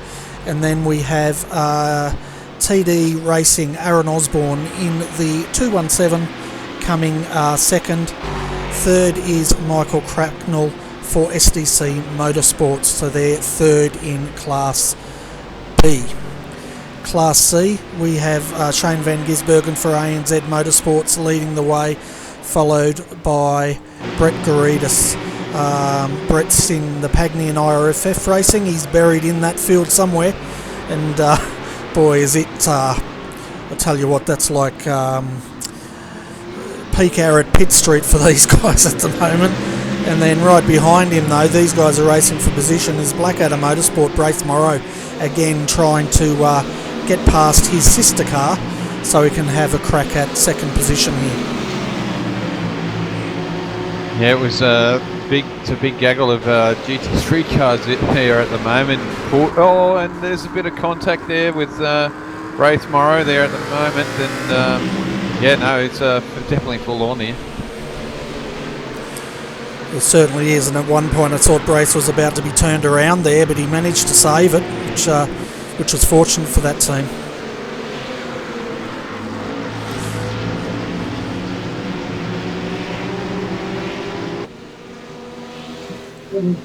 Yeah, Braith just apologising there over the team radio, chat to whoever he hit, just saying that he got a nudge from behind and sent him into the other car.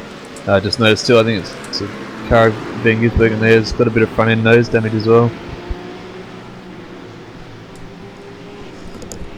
The 397 car. Yeah, Bernie's just stepped out for a minute, guys, so we can continue on. But yeah, it's great racing back here at the moment. All these GT3 cars are line astern. We've got leaders and we've got lap cars, so doing a great job here at the moment, and certainly turning it on for us.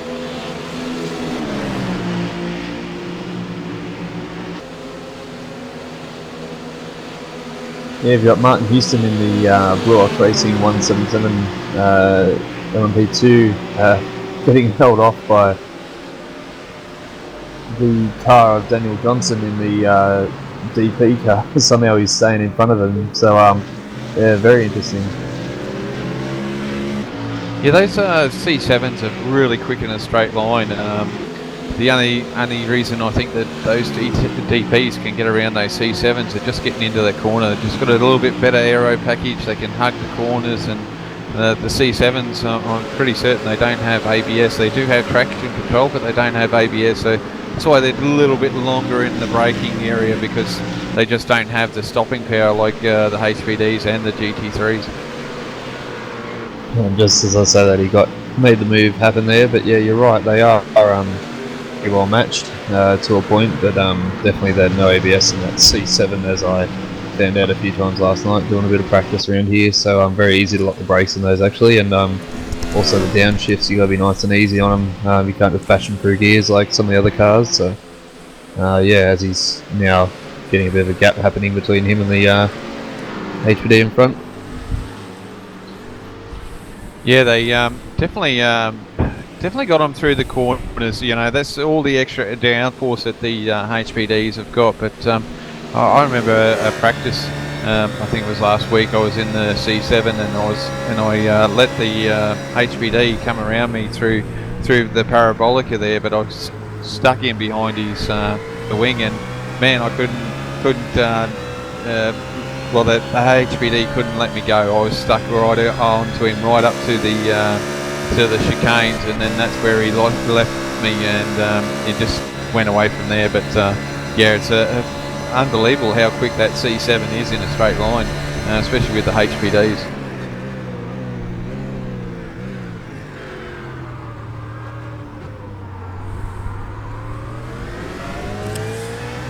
We're just riding here with Braith Morrow as he takes a position away from Brett Garitas there.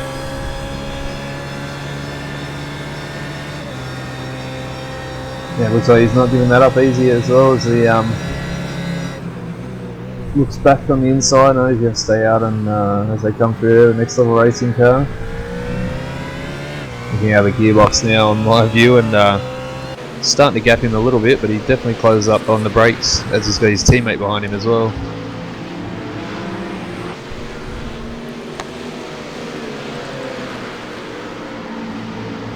So we're starting to see there's a lot of marbles out there, so obviously the track didn't get cleaned up too much through qualifying, so there's a lot of marbles out there now, guys, too.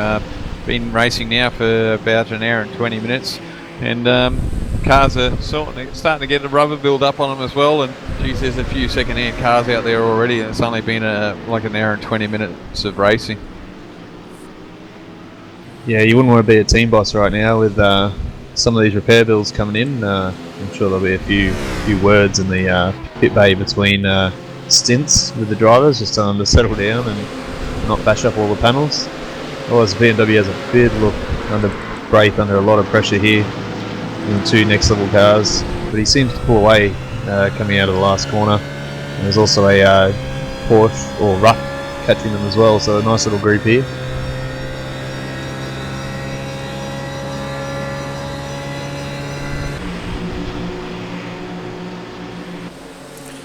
Yeah, they definitely got a good little battle pack going on here. So at the moment it's Braith Morrow versus Brett Garidis. He's got his sister car Philip Stoneman right behind him for position, and then Darren Bull, Tryhards Racing 1 in the 3-2, also battling for position here. I've quickly jumped up to here. Bobby's having a look at James Owen here for a position going into the first chicanes here, as they're too wide going in there, and there's a touch, and Bobby's gone around, so bit of a racing incident there, too wide going through the first chicanes, and Bobby's just lost 2-3 positions there, so now he's going to have to work his way up, and he's now down into 6th, and looks like he might have Brett Wilson right behind him now.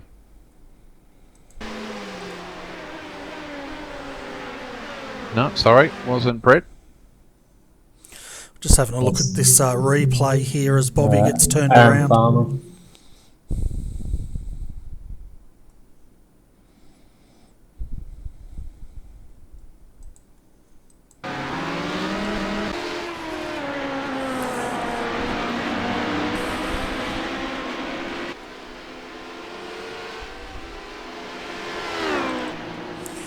So at the moment our race leader and Class A leader Sam Sutton here starting to come through the GT3 field, and he's definitely got his hands full out there today.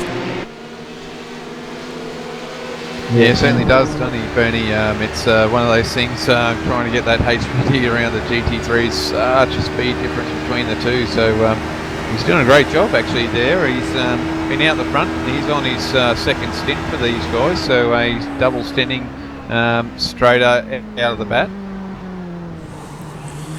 Yeah, and these long straights at Monza would definitely be helping the HPDs to gather these cars up, but you wouldn't want to get caught up into the chicanes too much, would you? No, definitely not. We've just had David Jennings just half loop his car into the first chicane. Was having a good battle with Kane there in the HPDs. There's a bit of a battle pack. They've all closed up since the safety car, and yeah, another bit of an incident, but pretty clean. Nobody got hit, so now he's under a lot of pressure. David from in the 166 from Scott Connors.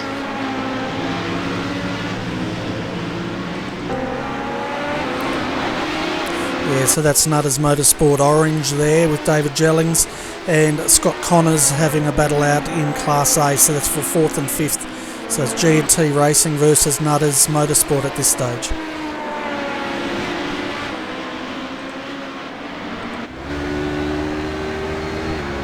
Yeah, sorry, it was James Owen in the GTI car there that was under attack into the first corner, but he's now been able to stretch out that third position there a little bit after that little incident, and working his way up. Yeah, so our top 5 in Class A, Sam Sutton's leading the way. He's got his sister car, Reese Gardner, there for Dayco, now just coming past some GT3s. In second, James Owen third, David Jellings fourth, and fifth is Scott Connors for Class A.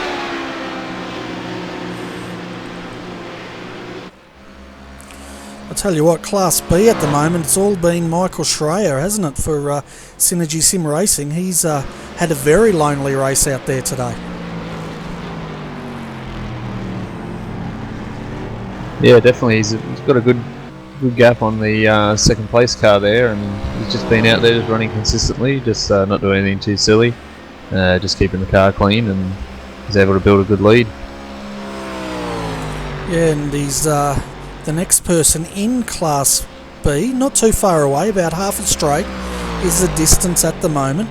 Let's have a look at that gap. 8.8 seconds, so it is closing in. or 7.4 seconds. It is closing in, and then 8.8 back to Michael Cracknell. So Class B has closed up a bit since we had that safety car earlier on. Yeah, I must say, just while we're on that class, the paint job of car 217, I must say that's got to be in the running for one of the better liveries of the field. I've just been noticing that really stands out and looks quite good. So yeah, those guys doing a good job as well, though they do look like it's got a little bit of front splitter damage on there, but other than that, he's just completed a pit stop as well with Aaron Osborne jumping in the car. Yeah, that paint job looks fantastic. I really like that, and it's really setting off the GLW Freight Services, which is their sponsor. So a good job there to TD Racing. Yeah, and also just let the viewers know, race control's just come over and advised all teams to obey by the blue flag rules. Seems like there might be a slight bit of blocking out there at the moment.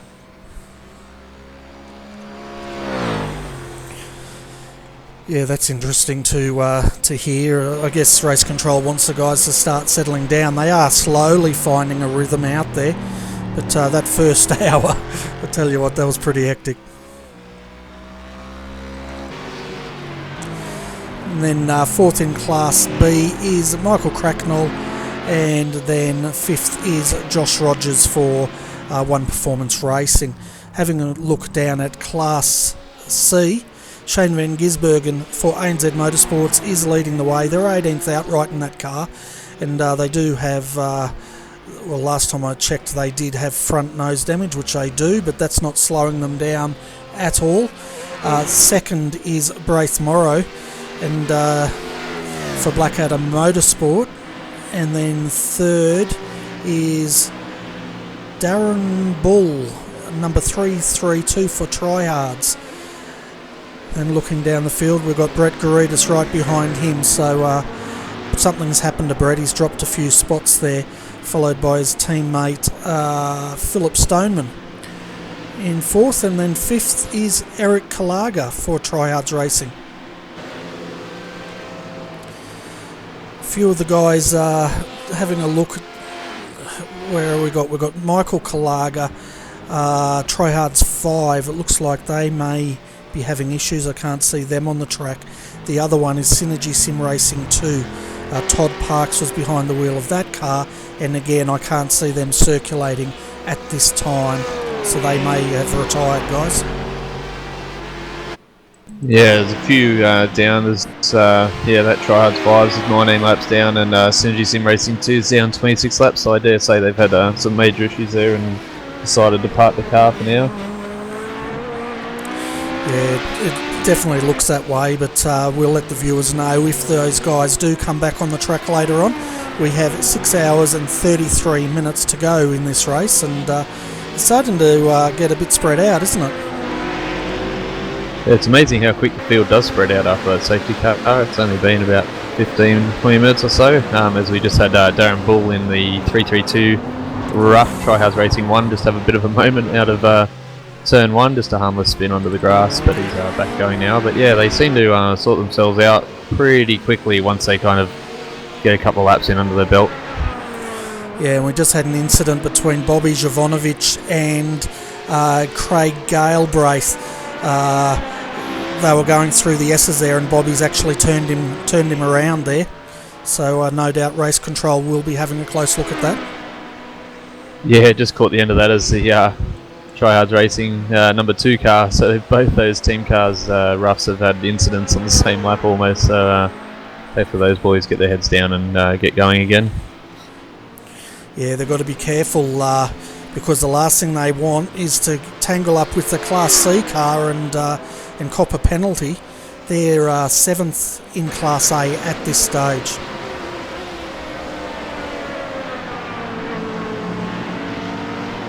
Yeah, guys, sorry about that. Just having a few technical issues myself at the moment, but looks like we've got Hayden Burns down there, Bernie from Shelby Racing, ready for an interview. All right, I'll let you guys interview him because, believe it or not, I'm actually having a bit of an issue here with myself personally. which means I need some sort of sugar quickly. So I'm going to go and do that. No dramas. Hey Hayden, welcome to the RRTV commentary booth. How's your race going? We see that you're not in first position, but you were driving quite well there in your first stint. Yeah, hey guys. Well, I was wondering when Van Gisbergen was going to punt someone off. Didn't take long, did it?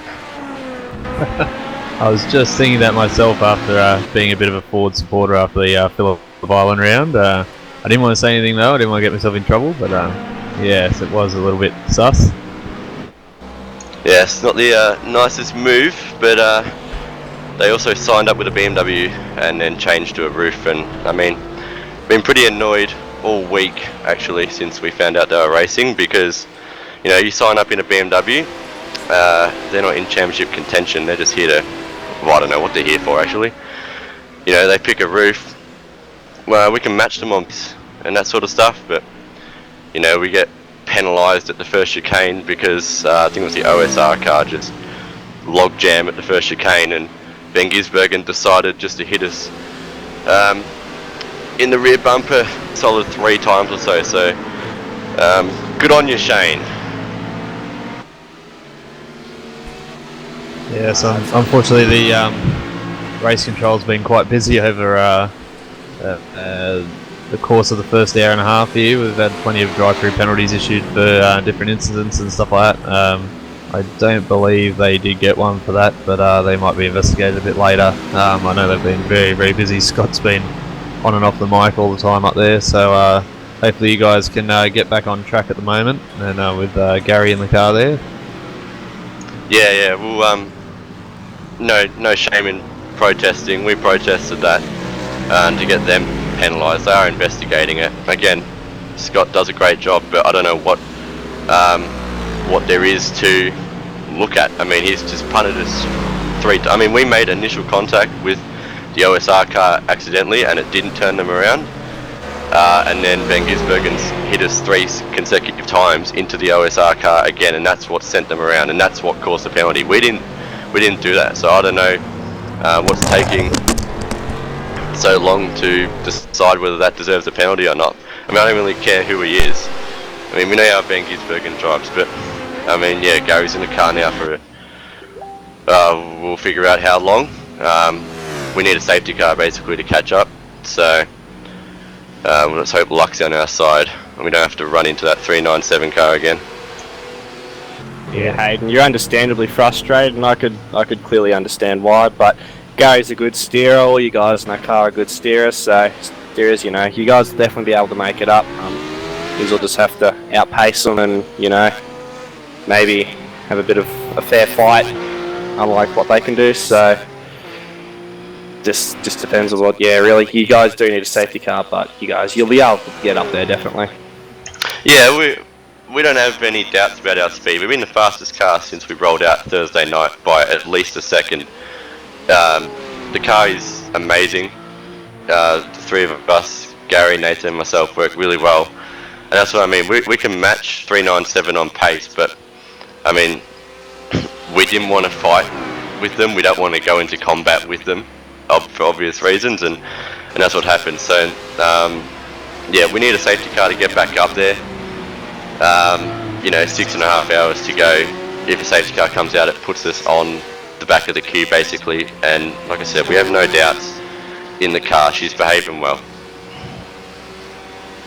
Yeah, just looking at some of the onboard footage now as we're talking to you, and it does seem nice and level through all the corners. You've still got a long way to go, 6.5 hours. I dare say there will be more than one caution, and if you just keep your heads down and just keep driving your race, and sure you won't have any dramas catching back up. As you say, if you've been quickest car all week so far, then shouldn't be a problem. And if those guys want to change up the rules to suit themselves, then they might have been practicing all day in one car and then jump in the other, so you guys have definitely got the advantage with time in the seat time anyway.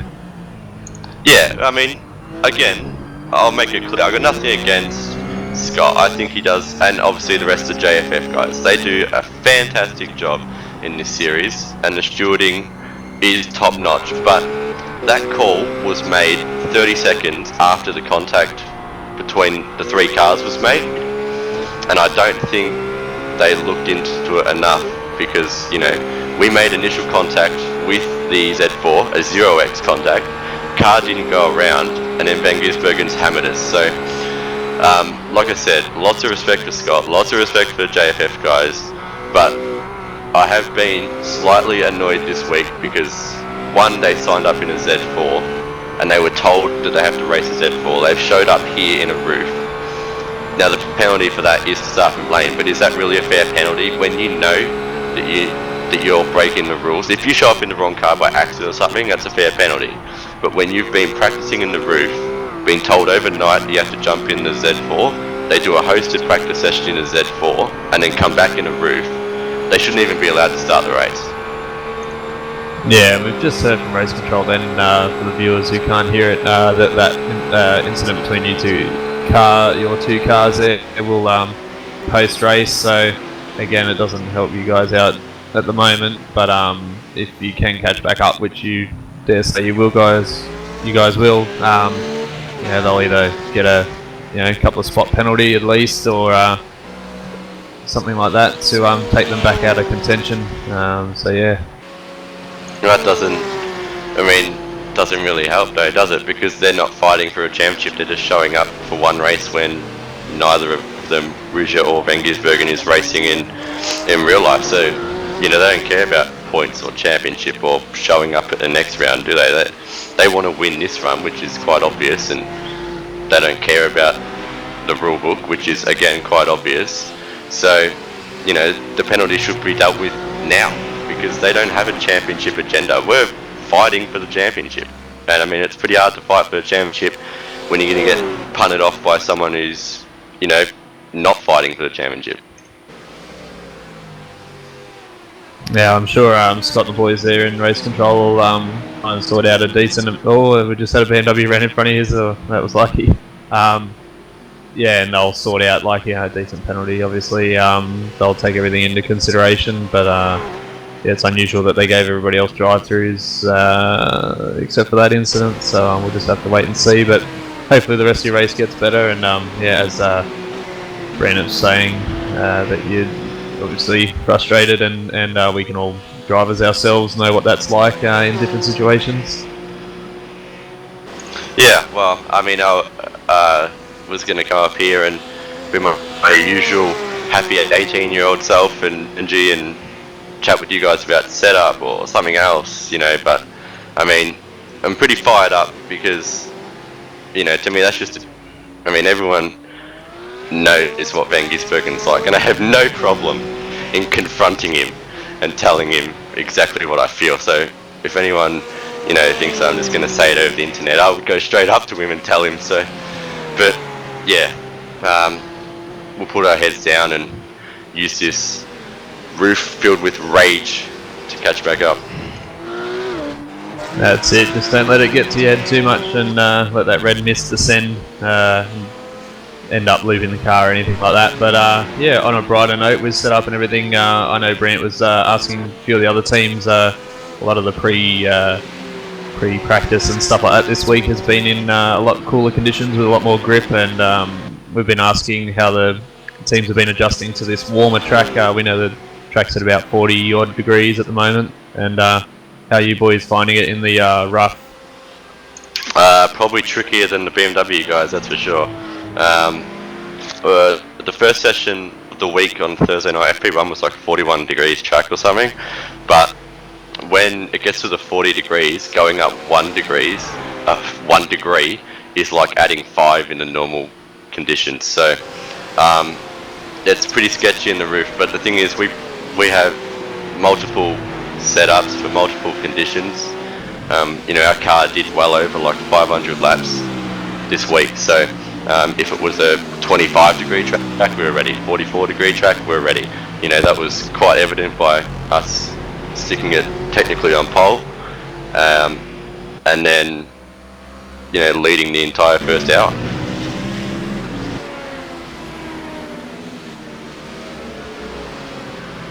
That's good to hear, mate. And yeah, it seems like the track's starting to come to a few of the cars now, and but again, your car seems like it's handling quite well. As we said, Gary doing quite a good job. to see if Brandon, Adrian, or Bernie have any other questions for you, and we'll get back to it. No, I'm good on my end. I can understand why you guys are frustrated, but head down, bum up, guys. You'll definitely be able to catch back up to them. You got the speed there, so it should be a good race later on towards the end of it. That's for sure. Yeah, Hayden, it's one of those things, mate. A bit of a racing issue there, but we'll get off that now. We've sort of done and done with that now at the moment. But how did you find the car throughout your stint through that hour, and definitely at the end there? It looks like the track's rubbering up now, and it's going to change again. But how are you finding the car late in your run? Yeah, it was good. I'll try not to give too much away, but obviously, yeah, we were actually really surprised when we got in here and the track was 44 degrees.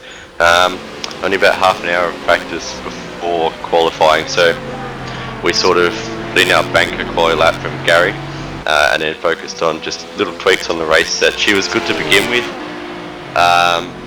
In the GT3 cars, making an hour on fuel is quite a struggle driving flat out, so obviously we were focused not just on raw speed, but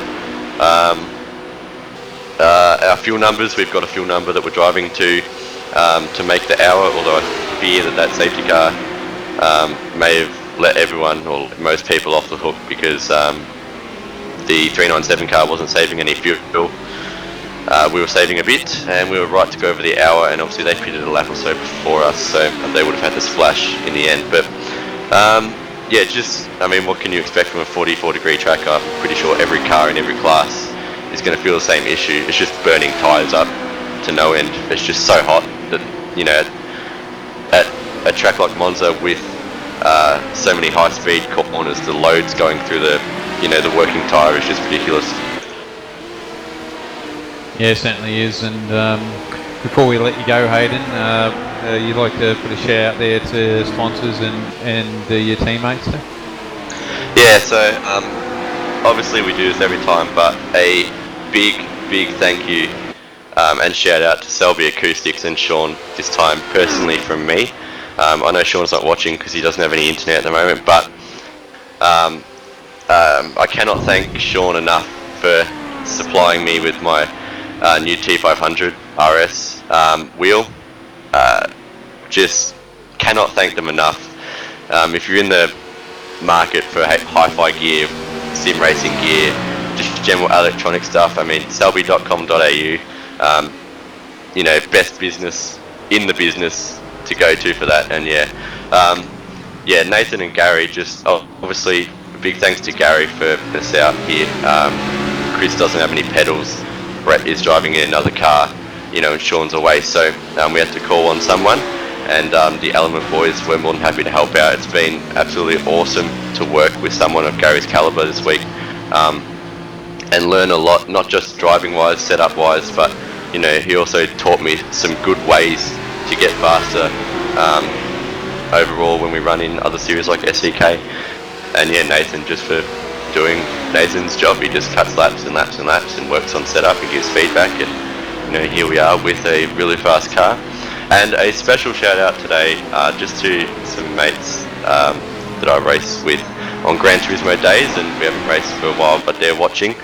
To my Wolf Pack, I hope you're listening, I hope you're enjoying the race, and give RRTV some support because they do an awesome job. Thanks for that, Hayden, and get out there and get that Shelby.com rough back up there, mate, which we know you can. So get out there and show them what you can do. But thank you very much. Yeah, thanks, guys. So guys, that was Hayden Burns from Shelby.com running the rough, having a few issues out there on track, but doing a fantastic job, and always great for him to come up to the booth. While we're on a few things here, the yellow flag or the safety car that we had, that was due to a car running out of fuel and got stuck on track. So that was for the yellow flag, and also we've got Troy Hart's 5 car has retired due to issues with repairing the car. So a little bit of issue there for those guys, and obviously couldn't get the car fixed there, guys. Yeah. Sorry, Brent. Yeah, that's unfortunate for the Try Hard 5 guy. As you know, they hit trouble early on. You know, just the car must have been straight to their liking. So I know that I've done that as a team manager. You know, asked the guys to park it around Bathurst when it wasn't up to scratch. And, you know, when it's grabbing around like that, it's not really drivable for you, and it's not really safe for others around you as well. So unfortunate to see them retire, but you know, it is what it is. Hopefully they'll come back at VIR for the 10 hours there, stronger, and hopefully they'll be able to get a good result. Yeah, and just on that Tryhards racing team, the Tryhards Racing 1 rough has just had a bit of a moment down the parabolica there in the last corner coming on the main straight and fenced it on the inside. It's got a bit of a bent nose, but he's back going around now. So yeah, that team having a few unlucky incidents as he just loops it again there in the second chicane, and yeah, he might have to bring that car in, I think, for some fresh tyres and a bit of body repairs. Yeah, so the track has definitely got a lot of rubber down, but still slick. But it looks like we've got Tyson Williams down there for the multi 21 HPD. So we'll bring him up here and we'll have a quick chat with him. We've also got Trent down there, but Tyson, welcome to the RRTV commentary booth. How's your race going there in the multi 21 sim HPD, mate? Well, our race is going pretty good so far. I actually don't know where we're positioned at the moment. Second? Fourth. I think. No, we're doing alright. I mean, the start of the race was pretty good. I mean, we've been pretty competitive, I think. We're up there in pace, and I think everyone's enjoying the car at the moment, so I think we're going pretty well.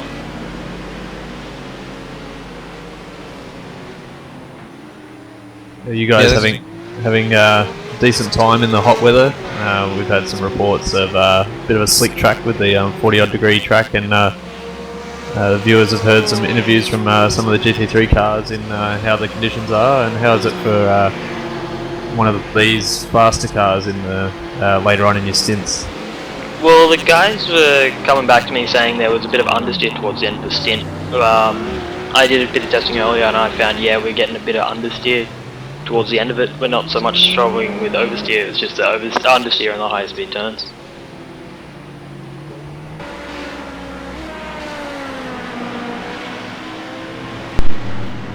But I don't think we lose a lot of pace throughout the whole stint. Yeah, Tyson Brown here, that understeer would be a bit of a killer, especially through turns like Parabolica, wouldn't it? Where, you know, you kind of want to keep on line, so you got a good run onto the front straight away.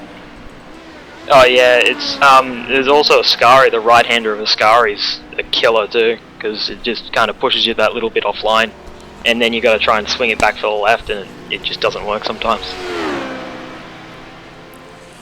Nah, and that could easily lead to one of those incidents when you're passing GT3 cars where it could end very badly, so you know, not a lot you guys can do about that now with, you know, your setup for the race, but, you know, I guess just mucking around with a couple percentage of brake bias here and there might help yous. But, you know, you guys are trucking along pretty nicely, 14 seconds down from P3, so it's looking like it's going to be a smooth sailing so far for you guys. Yeah, I mean, we're traveling along nicely. Throwing in another driver in shortly, and then I think I jump in after that, so... So with your drivers, have you guys been double stinting or just been doing single stints throughout? And what's the plan for later on? Single stints so far. Yeah, we've been running single stints so far, and then I don't know, we'll probably end up double stinting towards like the last 4 stints. Yeah, and you had a pretty consistent run out there, and James doing a good job in the car at the moment, and you're running, I think, third, best at one stage. The safety car coming out and bunched all the field up again. As you're finding getting around the Corvettes and the GT3s not too bad. I know Race Control come over the microphone before and just warned everyone to keep an eye on their blue flags, but doesn't seem like too much hassle out there at the moment. The GT3s you can make quick work with, except for like turns like Ascari and stuff. But the Corvettes, we're not too much faster on the straightaways, so the Corvette's just a bit harder to pass. Sorry, Bernie, you wanted to say something before, mate? No?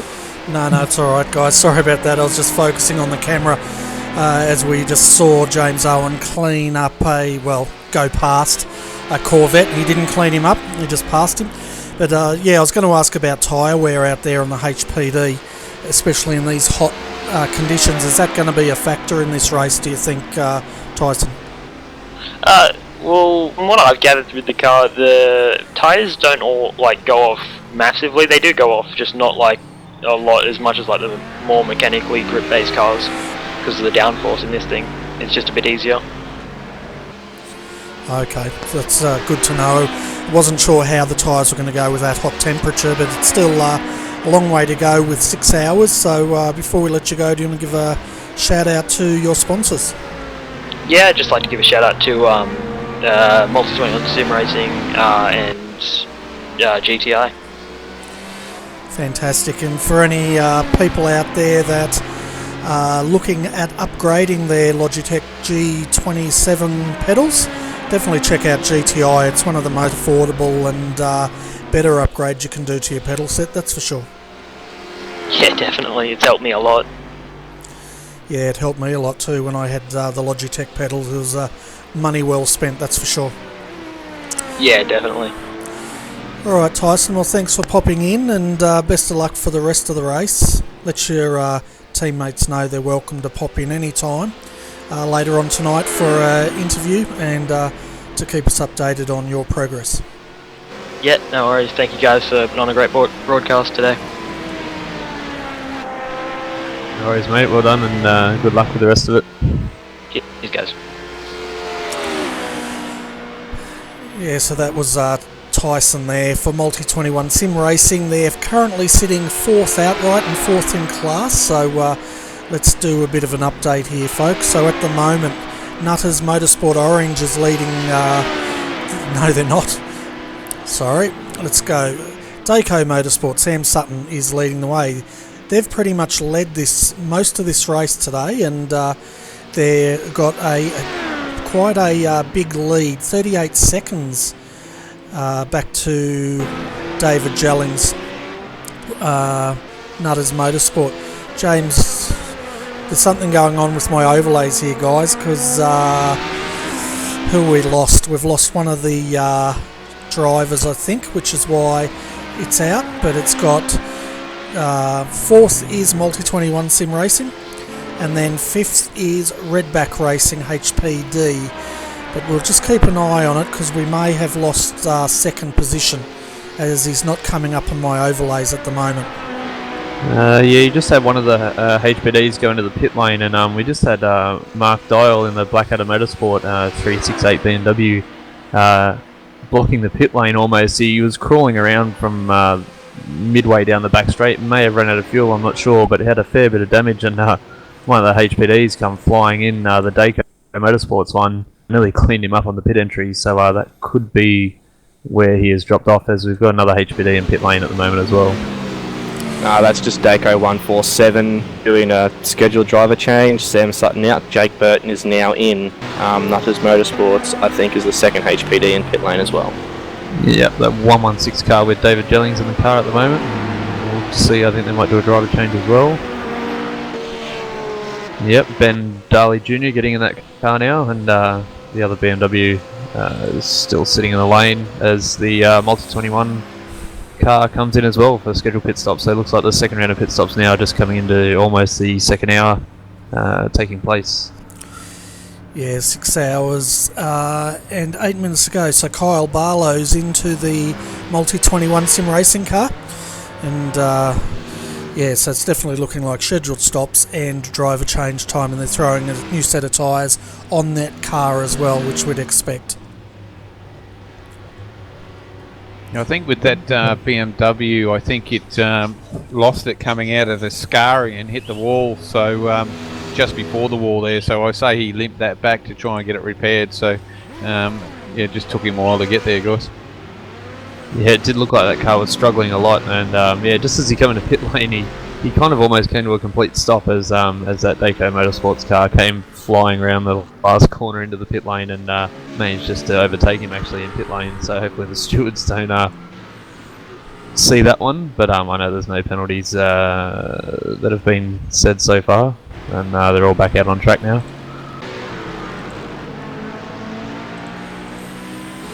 So looking at Class B at the moment, Let's have a look at Class B. So it looks like we've got SDC Motorsport with Michael Cracknell leading the way for SDC Motorsport. Second is Wayne Burke, CSR. So those guys, looks like they've taken a pit stop, so they've dropped that position. Third, Aaron Osborne doing a great job for TD Racing. These guys have been in the top three pretty much all afternoon, and that car's looking nice and clean at the moment. Josh Rogers for T1 Performance Racing is in fourth position for Class B, and then we have Tim Ballinger for TD Racing in fifth. So it's looking good for TD Racing for both cars at this stage. Yeah, not too bad, but I believe they've used at least one repair as well, so they're still not even halfway yet, so they've got to be real careful driving those cars around at the moment. Probably like more than 50%. I said 10%, Bernie, but I think we'll probably end up with 50% of the cars looking like bad. Yeah, well, we've only been, 2 hours into this race. TD Racing, the car we're looking at now, the 227, was involved in a bit of an incident on the first lap in the first chicane, so that cost them that fast repair, but they've recovered, and they're just going to have to keep an eye on that. Class C at the moment, ANZ Motorsport, Shane Van Gisbergen behind the wheel, leading the way in that rather damaged roof, followed by Brace Morrow, Blackadder Motorsport, number 367 BMW is sitting in second position, and then we have Gary Hamilton for Selby Racing Team down there in third, and looking at trying to make a bit of a comeback there. Fourth, right behind him, Brett Garidius, Pagny and IRFF Racing, and then fifth in Class C is Philip Stoneman, the other Pagnian entry. So Pagnian's looking good in Class C at this stage. Yeah, sorry Bernie, just an update on that 397 car of Shane Gisbergen. They have, Race Control has given them a drive-through penalty which he's just served, which was for that contact that our mate was in the interview was pretty upset about. They did say it's going to be a post-race investigation, but it looks like Race Control's sorted everything out and deemed that incident on lap 57 to be avoidable contact, and have given them a drive-through penalty. I don't know if they've lost any spots from it, but I don't think so. Yeah, that's just come up on the screen here. Car 397, pit lane penalty drive-through for avoidable contact. So they'll have to serve that. I don't think they've served it quite yet. Yeah, he just went through, sorry Bernie. Just as I was announcing it, he was just exiting, but that car is still pretty bashed up, as obviously you couldn't do any work on the car during that drive-through.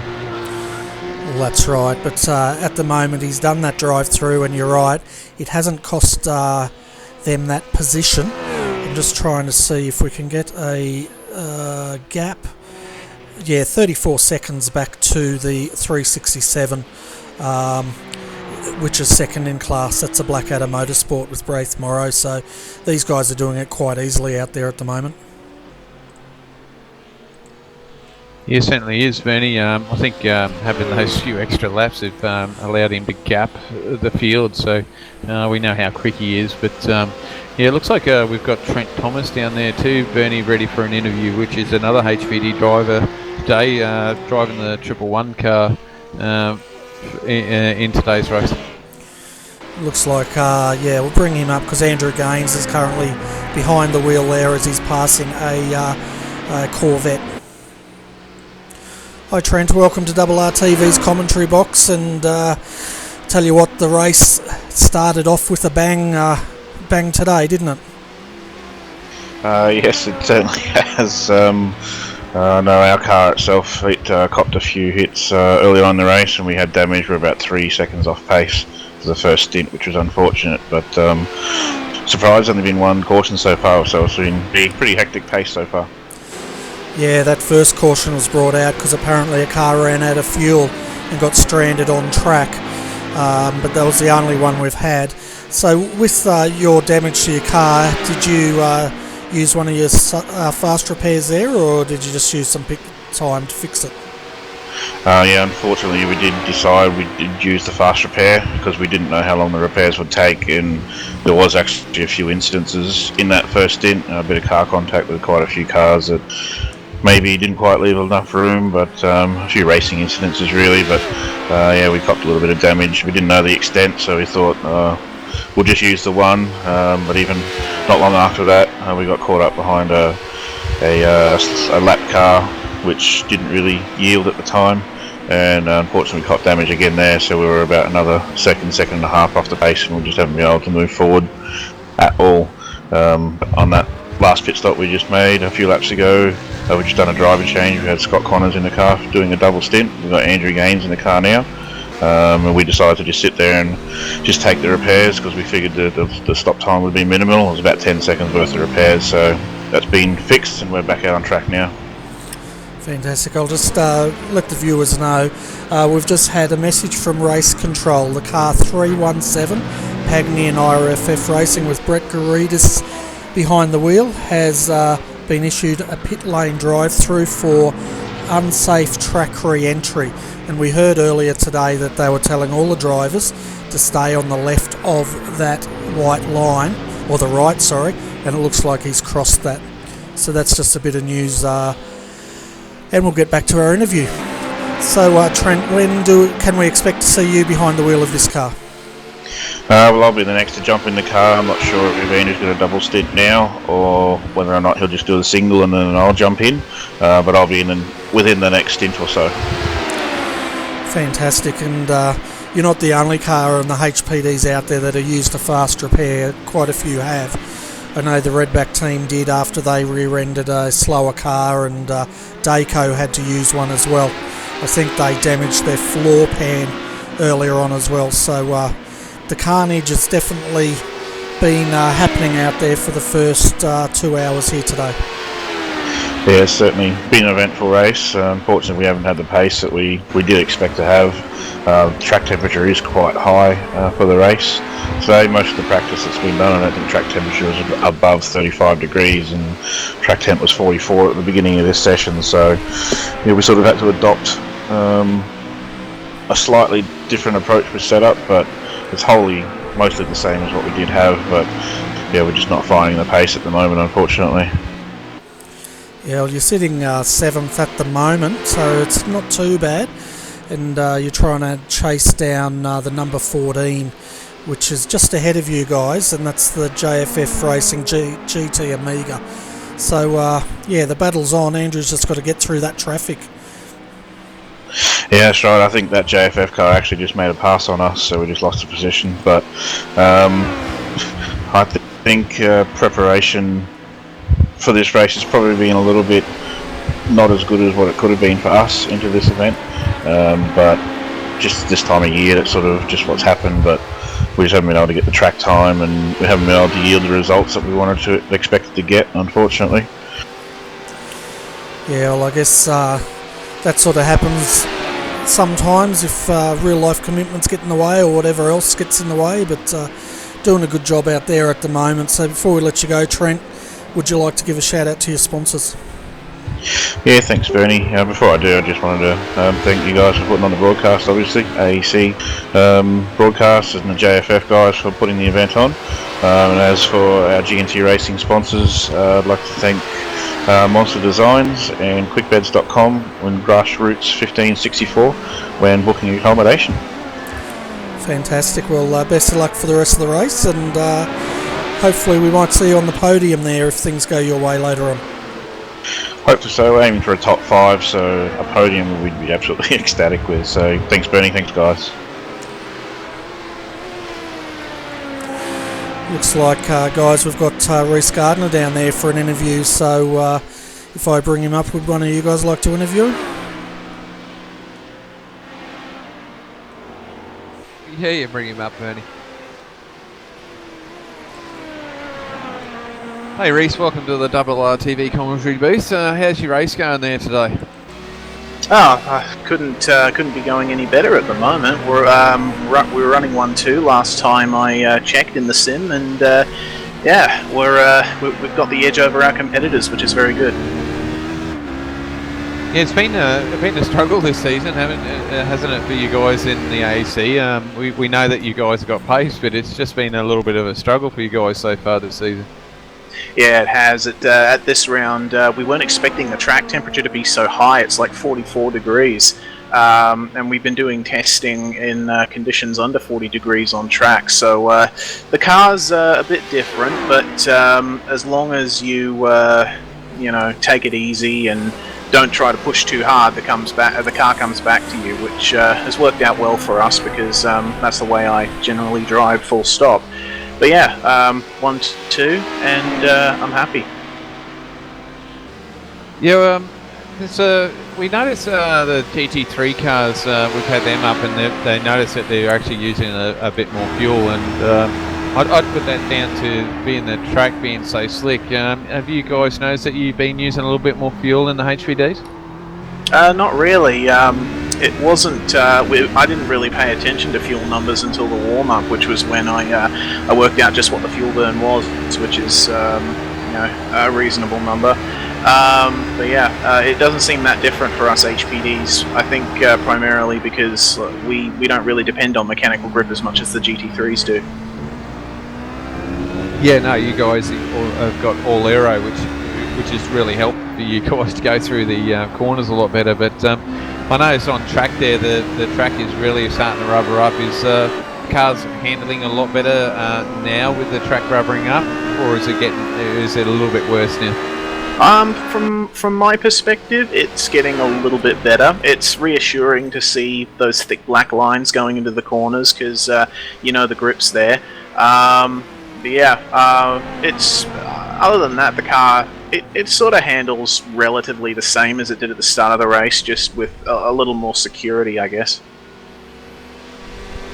Which is what you want, isn't it? Like, you've been practicing in cooler weather, and we know that tyres like the nice cool weather, they can bite into the track a bit more and give you a bit more confidence. But as soon as the temperature goes up, we know the track gets slick, and you really need the confidence in the car to make sure you get those apexes right and get the most out of the car, isn't that right? Yeah, thankfully we've got a good setup that's been mostly built for these conditions. So just got to keep circulating, doing laps, and as long as we finish ahead of our championship rivals, I'm happy. Yeah, and I've asked a couple of drivers about race controls implementing of voiceover for penalties. How are you finding that system working for you guys today? Well, from a personal perspective, it hasn't really affected us at all because we haven't done or been involved in anything that requires intervention from race control. But it's good to know what's going on around the track and who's getting what penalty and how it's going to affect our race. So I like it. Yeah, I suppose the big conjecture is that at least you guys can work a little bit more with what's around you. So if you know the car in front of you's got a black flag, you can sort of race it a little bit easier. There's Hayden Burns. I think it was actually Gary actually got a little bit loose there going through his car just in front of you guys there. So it was a little bit of a stand-up moment for you guys then. Yeah, there's been quite a few moments like that through my stint, narrowly avoiding, a spinning car. Or I remember during my stint there was one occasion where I was going to pass a GT3 on the start-finish straight, and then another GT3 came out of the pits in front of me. So I had to, it was either thread the needle and risk destroying the car, or slam on the brakes in the middle of the straight, and that's what I had to do. Yeah, it's a bit hairy out there, doesn't it? And I think coming out of Ascari is probably one of the worst bits sometimes for some of these cars. They really get loose, don't they? Especially the GT3s, even with traction control. Yeah, they do, and especially with the closing speed of the HPD through that part. When you're behind a GT3 coming into Ascari, you're just itching to get on the throttle, but you can't actually start accelerating until you're about 3/4 of the way through the chicane. Otherwise, you're going to slam into the back of the GT3. So it's really an exercise in patience. You've got to enter Zen mode. And how does the HPD? we know it's got a lot of downforce, but it needs a lot of speed to help you through that aero package. So when you get held up like that, you've noticed a bigger difference in the handling of the car. Does it behave not as well as you'd like it to if you've got to slow down a lot more? Well, we've thankfully programmed a bit more mechanical grip into the setup, so it doesn't affect us as much as it would have at other tracks. But you still notice a bit of difference. Yeah, you do. And aero push is really only effective, or it only really has an effect on the car rather in the Lesmos, probably through Ascari and then Parabolica. Everywhere else is fine. Yeah, cool. And I'll see if Luke has got any questions for you, but it's always good to have you guys come up here and have a chat. I know you always make an effort, Reece, so it's good to have you come up here and have a chat with us. It's much appreciated, and definitely gives a better view, idea of how you guys go about your racing, and it's always a pleasure having you up here. Yeah, thank you very much, guys. Yeah, thanks, Reece. Did you want any sponsors or shout-outs you want to do before we let you go? I've got no further questions. I think Adrian and Brant covered that for me. Certainly, Dayco almost goes without saying. Thank you for your support. Also to GTI Brake Springs as well for their continued support of us, and Powerbond and Newlex Construction as well. And I can't forget a shout out to the guys driving with us at this round. Without their effort, we'd be a bit further down the field.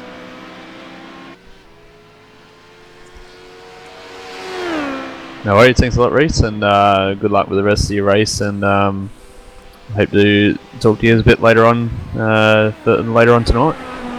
Yeah, I hope so too. Thank you for broadcasting this, guys. It's much appreciated. It looks like we've got another person in the green room, David Arnold from Redback Racing.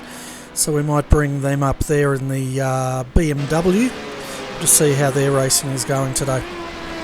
Yeah, just before we start interviewing him, big battle here for the leader Class B with the 217 of David can't remember who it is, the TD 217 and then the 230 of Synergy. Going hard at it for the leader Class B. This is shaping up to be a good battle between these two cars. This 217 car has been the surprise package, but then again, Aaron is a freak, and you put him in anything and he can drive it fast, so it's shaping up to be a brilliant battle. Yeah, Wayne Burke under a lot of pressure here coming into the last corner. He's all over the back of that C7, and it's going to be a bit interesting here. You got HPD, hopefully that'll get round him nice and quick, but that might block his move if he's looking to dive up the inside in turn 1. He could even use that HPD to, follow him up the inside there and sneak the nose up there, but it's going to get really congested down in here now. He's got the 231 ahead of him as well. Oh, he's stuck the nose in. Oh, big lock up.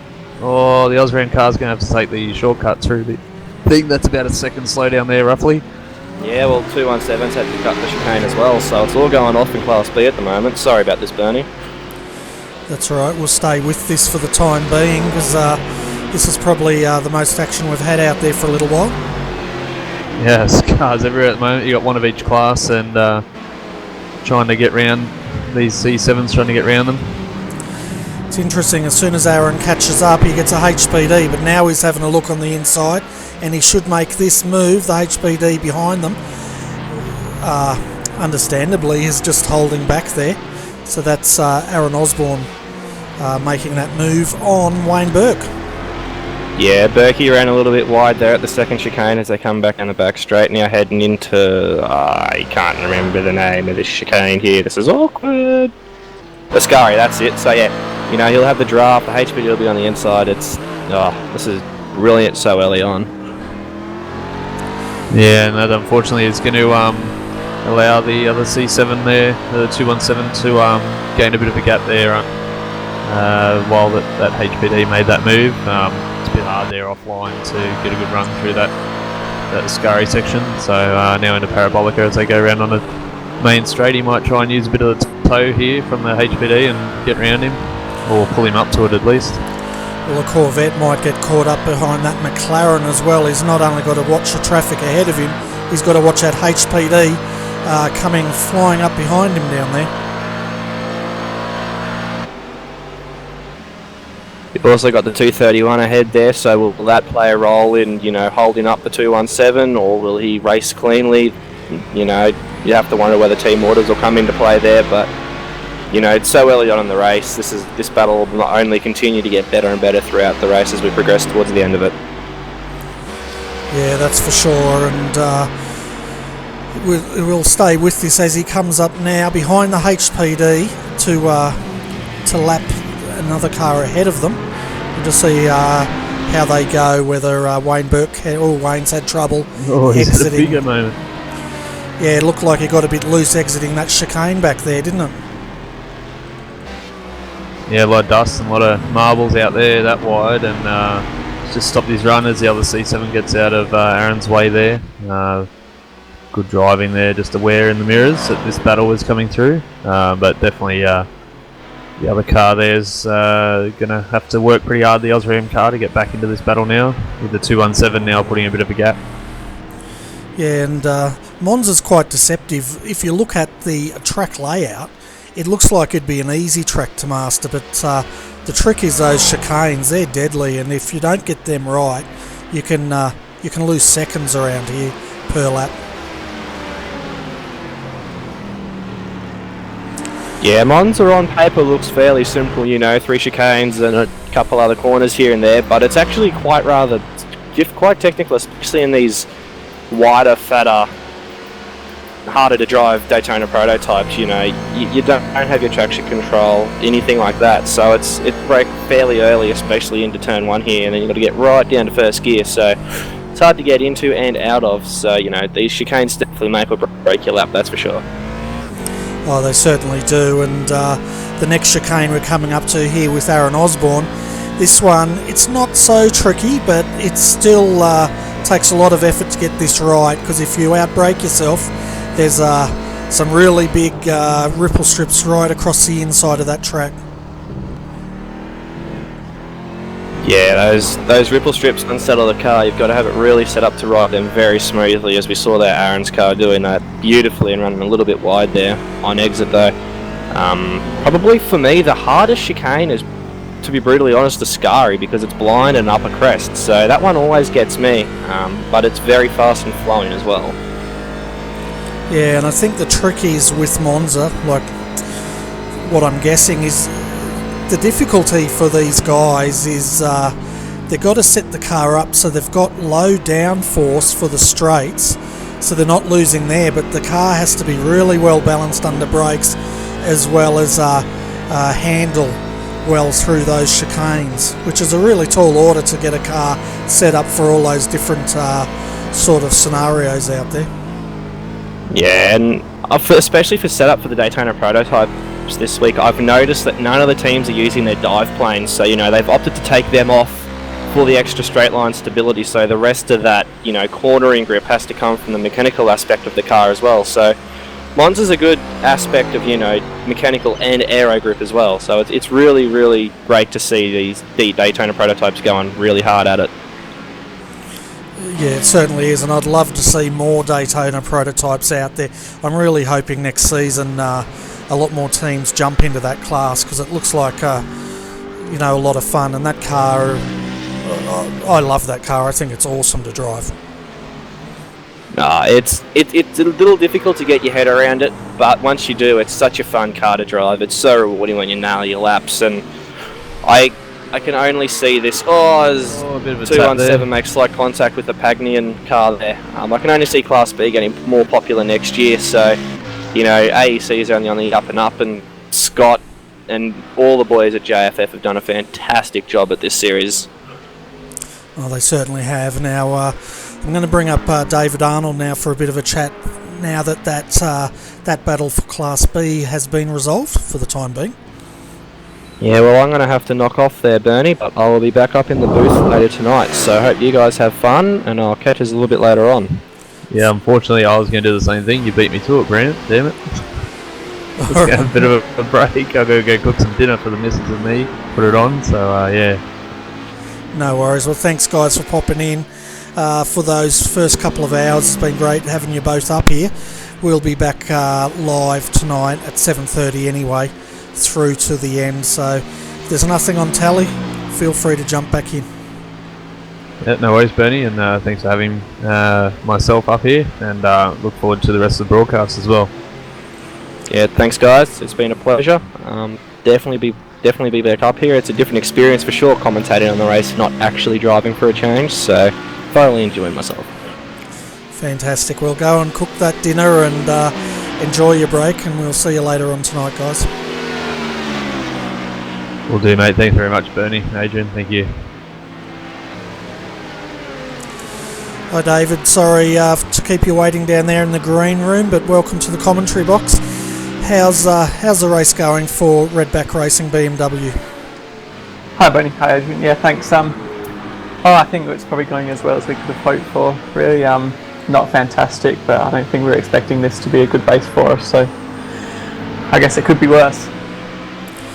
Yeah, we got you about, I think, 8th in class at the moment, and you were the best qualifying BMW, but did something go wrong for you guys out there, or is it just that you're a bit down on pace?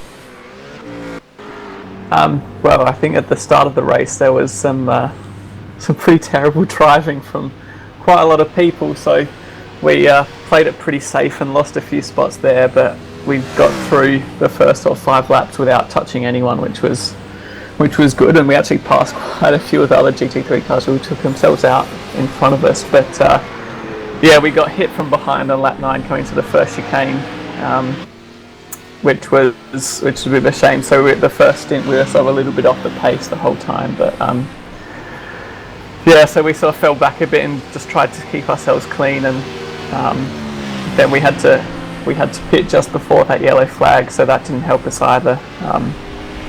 Then we were lucky to get through the restart, because that was very messy, as I'm sure you're aware. So we're going okay. The car's pretty clean. We only got our first incident after about an hour and a half of racing, so the car's all right. So we're just going to keep going and do the slow and steady wins the race thing. Yeah, it's a good idea, because we've still got another 5 hours 40 minutes to go, and if the first couple of hours is to anything to go by, this is going to turn into a race for survival, because quite a few guys have used one fast repair already, and we all know what happens once that second fast repair is used. Yeah, absolutely. We knew that we were never going to be able to compete with the roughs on pace here, so our strategy's just always been to try and not hit anything, just try and stay out of the pits as much as we can, and if that means we lift out early and let people go past us and we lose 5 or 10 seconds somewhere, doesn't matter. It's better than losing 5 or 10 minutes in the pits. Yeah, well, that's exactly right, and we saw your sister car, the HPD, be involved in an incident with the GT3 earlier, and they were fortunate enough to only lose half a lap, but it could have been a lot worse for that car as well. Yeah, they've had a bit of a rough race, yeah, and it's so easy for stuff like that to happen, so I think we're never going to be challenging for the lead of this race, so we've just got to try and be consistent, and that's how we're going to get the best points at the end of the day. I think we're going to give ourselves the best chance to get the points. Yeah, I think so. Those roughs are like rocket ships out there in your class, and it's I think it's going to be the slow and steady. That strategy is going to pay off, I think, later on today as it goes on. But we're talking earlier about the new sponsors for your team, and that's SecuraSafe. And so that's pretty good having their backing for the next 12 months.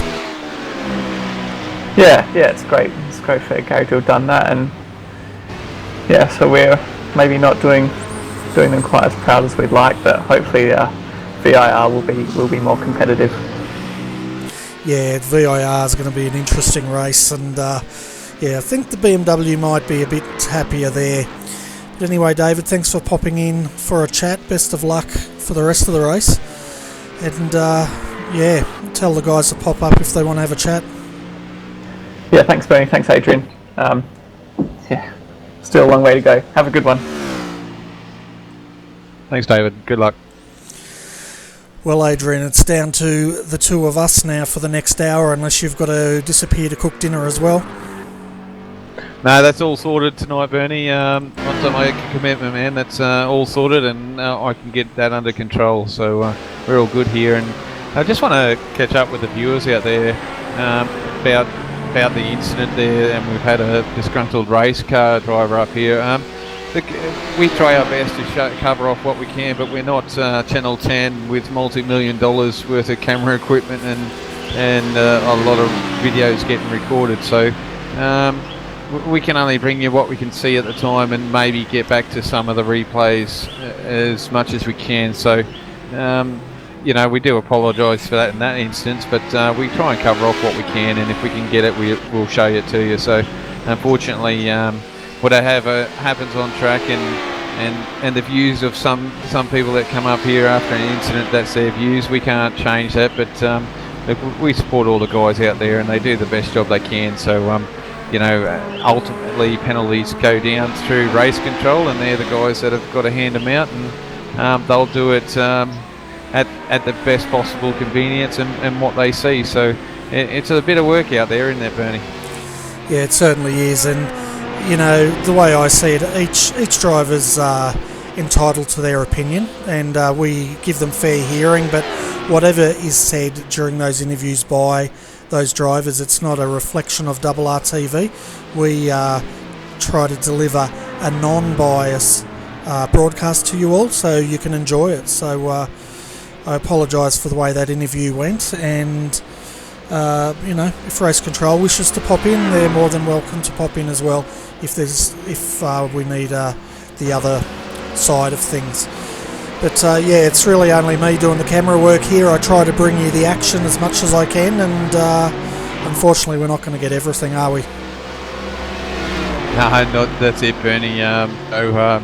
It's a lot of work, and to be totally honest, Benny, I think it cost thousands of dollars to try and get anywhere near like a Channel 10 operation to try and get a lot of coverage going. But you know, I think you do a fantastic job, and we get great pictures, and I think we do a fantastic job up here. I know I'm being a bit biased because I'm up here, but you know, do a great job, and you know, we get as much as we can, and the drivers are liking it, so I suppose that's what counts.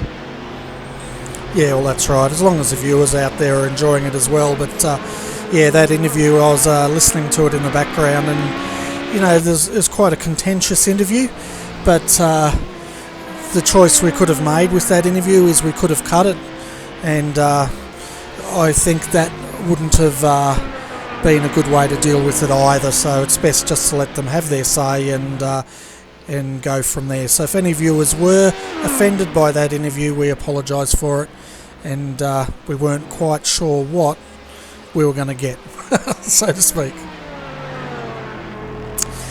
So yeah, that's right, Bernie. You know, we can't control what they say to a point, but you know, if they've got to have their say, you know, they've got to voice their own opinion, and that's what it's all about. Everyone has their own opinion, whether you agree with it or not. That's up to you, but yeah, that's the way it lies, and we try and cover what we can.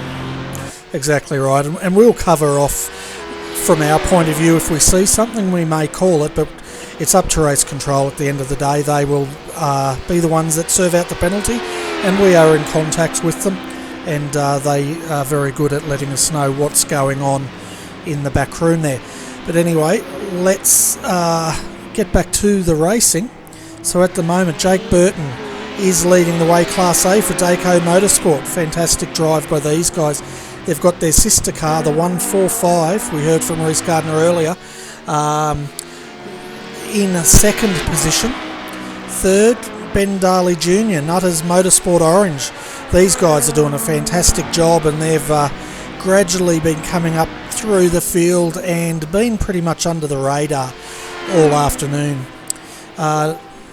Fourth position, we have Redback Racing HPD. Brett Wilson behind the wheel of there, and they were running up in second at one point, but they were involved in an incident. And then in fifth position is GT Omega with Brock Kramer behind the wheel of that car. So that's your top 5 in Class A. Class B, we have Aaron Osborne for TD Racing. This car has been a consistent runner. They were running second. They have overtaken Wayne Burke for that position. And the CSR or Synergy Sim Racing car, sponsored by Osram, is now not too far behind. Let's have a look at our gap. 3.6 seconds is all that separates those two drivers at the moment. Then we've got in third position Michael Cracknell for SDC Motorsport in third, and fourth position is Josh Rogers for One Performance Racing. Then rounding out our top 5 in Class B is Darren Connors in the 227 TD Racing, and I think he's replaced Tim Ballinger in that car during the last pit stop. That's why he'd be waiting in the green room with Scott Connors at the moment there, Bernie. He certainly will, and we'll bring those guys up very shortly. But before we do, let's have a look at Class C. So we've got Scott Fountain at the moment for ANZ Motorsports 397. He's replaced Shane Van Gisbergen, and they continue to lead the way.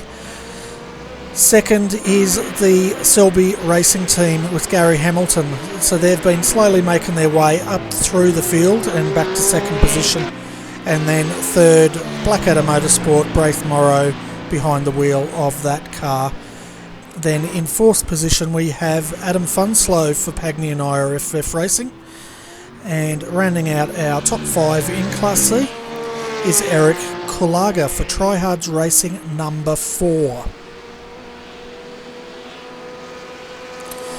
I just had a message also from Race Control regarding that interview we had, and they said they love hearing the opinions from the drivers, and it shows the amount of passion they have for the series. So that pretty much sums it up, I think. Yeah, it certainly does, Bernie. So I'll bring Scott up and you might have a chat with him. Yeah, no worries, Bernie. Hey Scott, welcome to the Double RTV commentary booth. How's the race going for you guys at the moment? Oh, hello, how's it going? Bernie and Adrian and the viewers, it's going alright. We really haven't been able to show our race pace, we've just been caught up in a few incidents that weren't in our favour, which is a bit unfortunate. So we've been in about, I think the first stint we were about 2 to 3 seconds slower in that on our lap, so we lost a lot of time. So we actually have to opted to take a fast car on the first stint, which is not optimal, especially when you only have 2 for an 8-hour race. And then the second stint, I think I doubled the first stint, and we've got Andrew in the car now, so once he jumps out, I think Trent might jump in, and then I'll jump in later tonight. Yeah, we did have Trent up here earlier talking to us, but once again it's always good to get you guys up here for different drivers up here for a chat. But with the track rubbering up, how well is the car going now? You obviously with your 2 stints you would have had that first stage with a hot slick track, and obviously it's still hot and slick in areas, but how's the track while it was rubbering up? It actually got extremely lot better. When it started to rubber up, it was extremely slippery on the first stint especially, and then you could really feel when it started to rub up, you got a lot more confidence, or I found I got a lot more confidence going in the braking zones, and also coming out of the corner there was just a lot more grip, and it was actually a little bit, what's the word I'm looking for here, I don't know, we're really unprepared for this race. I think we made change the race setup without even testing it, and then just jumped on the grid and hoped for the best, and actually worked. So because we were struggling with some major push in the corners, and we jumped into the server, so we worked pretty hard at it. So we'll push on and see where we end up. Yeah, and how's the battling with the C7s at the moment to have them in there? They're pretty well quick in a straight line, aren't they? Yeah, they're actually the most challenging to pass, because especially when, like, I found it even more harder. Like, the hardest enough when you don't have any damage, because I think they're not that slower than the HPDs, because they just got extreme amount of straight line speed, but then you pull away in the corners, because when we had damage we were basically drag racing down the straights, and like you couldn't really pass, and like they usually have to give in, or they have to give in, and then you would go. But other than that, you just have to be patient. You always got to give them room, and because they're having their own race as much as you are, you've got to respect them, give them room, and make sure you just pass them cleanly and wherever you can without putting them in the wall or anything. And do you think that's spiced the racing up for you guys, like having those C7s in there now? Because I know with the Rileys, they were not forgiving as a driver, like they had absolutely no aids, but I do believe that the C7 has got a bit, has traction control in it, so sort of has helped it a little bit out of the corners, but straight line speed, it's definitely got the numbers, hasn't it? Yeah, and then it's like especially when there's a group of us HPDs, and then you catch a group of C7s, like usually in the old DP you just fly by them like no worries, but then you actually have to like sort of they got enough pace that you're almost racing them, if you could say, but then in the corners you just fly away, so you just have to be extremely patient and just pick where you're going to pass them well, and hopefully and give them enough room and get on with it without taking them out or anything. But that's just multi-class racing, and I think usually the roughs, the GT3s are the most hard to pass, but I think it's now changed to the C7s because their straight line speed is just phenomenal. Yeah, it's probably bigger here at Monza, I suppose, with a couple of big straights that we're really noticing the speed on in the C7. You think with VIR being the last race, it might be a little bit different because they won't have the aero downforce like you guys, and they're going to rely on their mechanical grip, which we know that it's probably not as nice as HPD. Yeah, I think VIR will be a lot different. It'll be actually interesting to see because it's extremely tough to pass at VIR when you're just in a single class event. So it'll be actually pretty interesting with 3 classes going around there. But I think the HPD should be a bit quicker than the DPs, especially because it's just a much more flowing track, and I think it'll just suit the HPD much better because of the downforce it has compared to the C7s. Yeah, with VIR, it's very much a single line track in it, so it's going to make it hard for passing for you guys. I think near the oak tree that doesn't exist anymore is one, and probably after the back straightaway, and probably even turn 1, there's a nice opportunity there for you guys to probably overtake, but generally it's going to be a difficult one to do some overtaking moves, I think.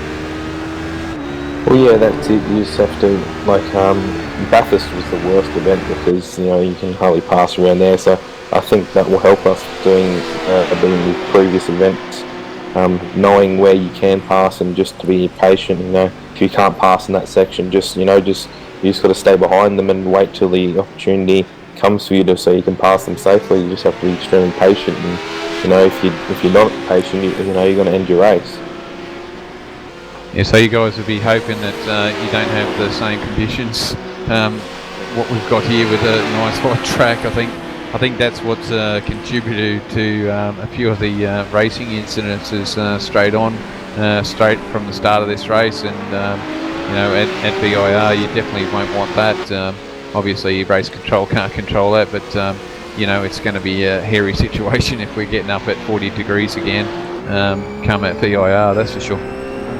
Yeah, I would hate to see this weather at VIR the way the cars are handling now. It's I know of ours. I don't think we even got a chance to actually set a lap in practice. So I went into the quali was really my first time out on the track, and then I think after the drivers briefing I chucked the race on and I said, well, this has got a serious amount of push mid corner, so we dialed that out somehow, luckily last minute without even testing it, and it worked, so thank God for that. But if it's going to be like this at same conditions, the car's handling the exact same at VIR, it's going to be extremely tough because you don't really want a car that's pushing mid corner around there. Yeah, that's exactly right. But we've still got five hours to go. So what's the plan for you guys for the next 5 hours of racing? Just stay out of trouble would be the number one thing, and because since we've already used one of our fast repairs, so just stay out of trouble. We'll get Andy in. He's not really comfortable in the car really, so he's just going to do his minimum amount of laps and then jump out, I would say, and then Trent will jump back in. Trent will jump in and do his, and I'll jump back in and finish it off, and hopefully we can bring it out with at least a top 5. Hopefully we just stay clean, and because like the slightest amount of contact I know with the HPDs, if you get a slightest 0x, it's going to cost you at least a second to 2 seconds slower lap times, which has really hurt us so far.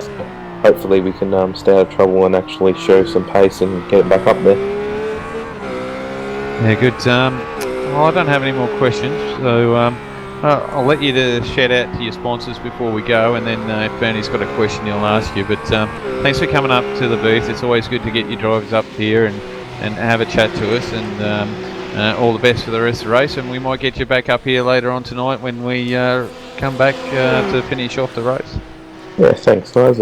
Thanks to you guys for putting in your time and your effort and taking time out every day to broadcast this for us, and for all the viewers out there. I hope you enjoy it, because I know the amount of work Bernie and you guys put in there. It's really top, so thanks guys.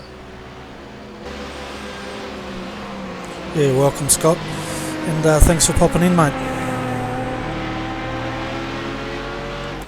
So while that interview was going on, folks, we brought you a change in the lead for Class C.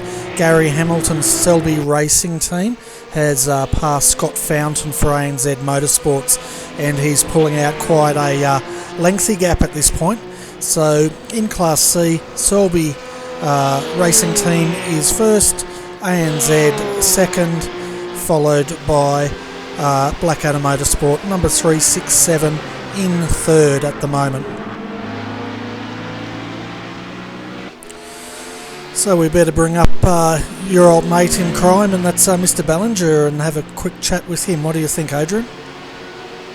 Yeah, bring him up. I'll just step out for a couple of minutes, Benny. I've just got to check on something. It looks like I've got something on here at home for a second, but I'll let you know when I jump back in. All right, no worries, mate. Hi Tim, welcome to RRTV, and well done so far on how well your team's going in Class B. Yeah, no, Aaron did an amazing first stint there, leading it for a bit. Yeah, and unfortunately our second car hasn't gone to plan, but we'll chug away and see what happens. Yeah, so we've got the 217 at the moment, second in class. That's got a new name I haven't seen before, Kent Walker. So is he a new recruit to your team, is he? Yeah, Kent joined us about a month ago. Mainly raced Star Mazzas, but he's jumped in and bells and all with the team, and yeah, he's given everything a crack. So we've got some other drivers to come along later on tonight when they get home. We'll just see how we go later on tonight. Fantastic. Well, both cars look very nice in the new livery out there, and definitely showing off your sponsor. And the first car's looking a bit straight. I think your car, the 227, Darren Connors, it's got a little bit of front end damage, but not too bad. Yeah, with these cars, you even go anywhere near a bollard, it bends the front on you, but that'll get fixed up in the next pit stop as an optional repair. It only takes a couple of seconds to straighten it back up. So, yeah, the only problem we got is we had a quick repairs after the first air. The start was just crazy and just didn't get any better from there for a while. Yeah, we noticed you were turned around. I think Dean O'Brien was involved in that incident. Turned around in the first chicane and went into the pits. Did you have like floor damage or something to that car? Yeah, I'm not sure. Both Aaron and I got meatballs out of it and both had to pit. So yeah, we spent the first half hour battling through traffic, and yeah, towards the end of the first hour we got into another incident with a HPD. He was coming through. I braked early. The only problem was he brakes early at the same time, and there at Ascari, and it just with another 3 cars, it just all got real messy and got another meatball. So we'll get back. Yeah, well, you're running 4th in class at the moment, so it's pretty good having 2 cars in the top 5's excellent for TD Racing. And yeah, you're right, it was a bit crazy the first couple of hours, but it's definitely settling down now. I guess you guys would be hoping for a safety car about now. Oh no, we're in a rhythm here now, so we just got to, like I said, just keep chugging the laps out, and I think once our other drivers turn up, we've got some quicker boys to get in the cars yet, so we'll see how we go then and try and make some more ground up. Fantastic, and the Corvette C7 is fairly new to this series. Can you tell the viewers what it's like to race one of these things around Monza? Oh, they're an absolute handful around here. So this 44-degree heat, you're getting pushed in the corner. It's hard getting the power down, locking brakes, but you're dealing with a 600-kilo car with 1,000 horsepower. So the biggest problem we're having at the moment is probably with the HPDs, a straight line speed. We're actually having to brake and let them go because we're just the same speed down the straight. Yeah, that's what the HPD drivers were saying. They said these cars have so much poke down the straight, they're finding it very difficult to actually get past you guys. So, yeah, a bit of cooperation, I guess, because the HPDs would corner a lot better than these cars, wouldn't they? Yeah, they got us on mid-corner speed and probably a little bit on exit. But, yeah, once these things wind up, they get going. Like in the draft, they're at turn, and we're nearly 290 kilometres an hour, so they're not mucking around.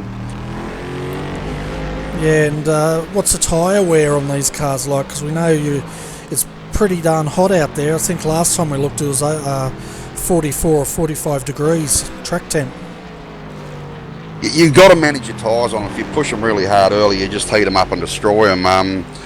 My last stint I did, I think we did 60 laps there. In the first stint I did, in the last stint I did, I was able to look after them the whole way through, and I think my last lap was probably only a second and a half off my quickest lap for the race. So if you look after them, they're not too bad, but with this heat, you heat them up and it just takes forever for them to come back. Yeah, so I just did an update now. It's 46 degrees Celsius out there, so yeah, it's nice and warm out there. I hope you guys have your cool suits and all that set up. Yeah, I hope so. Yeah, I might get back in the car if this keeps up. Be 50 by the time I get back in it. Yeah, that's right. Well, you know, it's a good way to lose weight. That's what I say. But yeah, Tim, before we let you go, do you want to give a shout out to your sponsors? Yeah, just a big shout out to all the boys in the team. Big thank you to GLW Freight Management. Big thank you to Kent who put the paint jobs together for us. They look immaculate, and yeah, we're very proud of them. And of course, thanks to RRTV for everything they do for us. Yeah, no worries. Well, I think you get Paint Job of the Day award. We've been commenting on how nice that car looks, and yeah, good job there. Yeah, no, Ken put a bit of time in it. They've come up brilliantly. Fantastic. Well, anyway, best of luck for the rest of the day. If any of your other guys want to pop in for an interview later on tonight, definitely send them up and we'll have a chat with them. Yeah, got the final round of the SEK tonight too, so we're going to be stretched tonight, but we'll get it all done. Yeah, you'll be right. All right, Tim, thanks, mate. Thanks, Bernie. So that was Tim Ballinger for TD Racing. They're currently sitting second and fourth in Class B. So looking at Class C, tell you what, Gary Hamilton is not mucking around. He's stretching that lead as much as he can over Scott Fountain in second, and I tell you what, he's pulled out a huge gap so far. Yeah, hi Bernie, sorry about that. Yeah, no, he's doing a great job, and you know, we know Gary quite well. He can drive a pretty mean race car and wring the neck out of any car, and I think fuel saving mode's gone out the window there with Shelby, and they're just going to try and push and try and keep that car fairly quick and see within its limits, so they don't overdrive the car. Yeah, and I guess in their mind is they're trying to stretch that gap as much as they can, because the other two drivers in the second car for ANZ, you've got Justin Ruggier there, you've got Shane Van Gisbergen. We know those guys are really, really fast, and no doubt Selby's just trying to get a huge gap to try to fend off with later on tonight. Yeah, they'll probably push and trying to make sure they've got a nice gap there. Yeah, it's going to be an interesting battle with those two cars of those two teams tonight, and we've had shots fired, you might as well say, Bernie, so we'll see how that goes, and it'll be quite interesting. But I'll tell you what, I think Adam's doing a great job there. He's running the BMW tonight. We know that he drives the rough normally, and he drives that thing quite well. We've seen him there last Wednesday night have a good run, and I believe he won that that race there. So you know, he drives the rough quite well, and he's doing a fantastic job there in the BMW today. Certainly is. That car's fourth in class at the moment for the next level racing, and yeah, great job there. They're a lap down at the moment on the other 4 cars, but nice consistent run by those guys. And in their sister car, they've got Gavin Sadler out there, so Gavin's going to have a busy day today. He's got the SEK to put on later on tonight, so not only is he racing, he'll be also doing his own race control. Yeah, that's it, Bernie. Gavin's, he's a racer, and he does dips his hand in a lot of things and has a lot of stuff going on. So out here at the moment, putting his stint in, get a few stints in here, get them tidied up before tonight. He goes out racing again. They've got 3 hours this evening, so 3 hours of racing for those guys tonight, and I think it finishes up close to when these guys do. So I don't think we'll see Gary again this evening, but you know, he's a great racer and gets out there and puts a big effort in, that's for sure. Yeah, that's right, and there'll be a number of teams out here who would be doing, I guess you could call it double duty, racing in this race with one car and have their other car in the SEK tonight, and trying to organise all their drivers. It's quite a big effort to make sure both cars have, as we see Gavin, he was lucky. That was the CSR Corvette overtaking him through the chicane there, getting it all sorts of sideways, and Gavin managed to get through. Yeah, he did, and this is the class leader too in the CSR at the moment.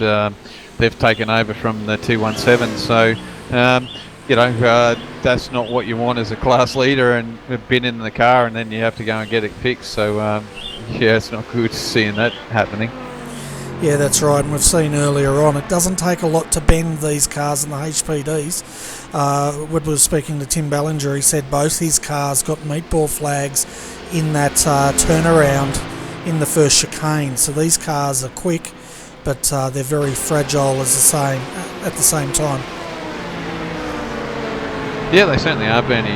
Like I said earlier in the broadcast, I went through Ascari and I've hit one of those nice little curb hopping implements there, so you don't cut the chicane, and you know, I didn't think I hit it too hard, but obviously when I come out of the chicane it told me I had a meatball flag, and my car was pretty well damaged. So yeah, they are fairly weak, so you got to be fairly careful with them, so you can't extend too far off the track with these cars.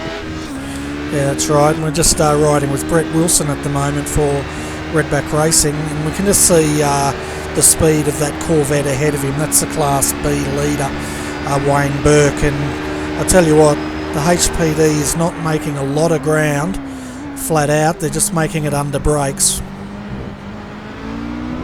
Yeah, that's where they gain in it, is just because of, you know, the power to weight with those HPDs. They don't have as much grunt as those C7s, but because they're such a light and narrow car, they can actually gain it all through the corners. So their mid-corner speed is that much quicker than the DPs, because the poor old DPs are probably nearly ton and a half worth of car, so they've got to try and slow them down compared to a 600 kilo car. So a big difference there to try and pull up into a corner. Yeah, that's right, and as Tim said, it really takes the Corvette driver, as we can see now Brett moving to the outside trying to get it. It really takes the Corvette drivers to work with the HPD drivers to let them through, because as far as top end speed goes, well, there's nothing between these two cars. No, it just looked like the Corvette there had actually had the legs on the HPD down that little chute there, didn't it? It just the HPD got up beside it, but just couldn't hang on. And as we watch here, Brett's having a drag, and look at that Corvette. It is actually moving away, Bernie. So that's how quick these Corvettes are in a straight line. Oh, exactly. They're a great car. As we can see now, under brakes, the HPD's better under brakes. That's where they've got to make that move as Brett gets past Wayne there. But, you know, it's multi-class racing. there's no rule in there saying that a lower class car has to let a higher class car through. They're all racing their own race, and blue flags don't mean the same sort of thing as normal road racing would. So, which is what I love about this multi-class racing. It just adds extra challenge for all these teams. Yeah, it certainly does, Benny. It's a beautiful thing to have this multi-class racing. You've got all this challenge. You've got race on to win outright, and generally that's the HPDs always trying to race outright. But then you've got the other classes that are trying to win the race on their own merits as well. So it's a fantastic thing to happen here with multi-class racing, and it's I just can't wait for iRacing to start bringing on more cars, or putting cars in the class, so you could have multiple cars in a class. So with your GT3s, you can have all your GT3s in here, and then your HPDs, and then all your DPs and that. So that's going to be something that I think iRacing is going to be working on, and trying to get this multi-class racing, because it is a fantastic thing, as we see the Redback racing car now going into pits for a scheduled stop. Yeah, so they were third in class at the time, because pit stops are happening now, and we'll see how they go. But yeah, that's one thing I look forward to in due course, and hopefully iRacing does that with bringing in another type of DP to race against this Corvette, and maybe another LMP1 type car to go up against HPD, and that would really make things interesting, wouldn't it? Yeah, for sure. I mean, they're making efforts to get some more GT3 cars, which is great. I mean, who doesn't love the GT3 cars? You can just jam them into a corner and jam them out of a corner because of your assist that you've got in them. But to have another HB or HBD or similar to him, the P1 and the LMP2 for the Corvette, this is going to be just fantastic stuff to have. And I think iRacing can see the future in that. And obviously, if these things take time, and they will develop it, but we got to wait. Fortunately, all of us keen racers can't wait, and we always want them right now. But there's a lot of work that goes in getting these things sorted. So they do a fantastic job to give us what we get. Oh, definitely do. And bit of an update, Redback Racing's come out in fourth position. Aaron Lee is back into that car. Brett Wilson is out.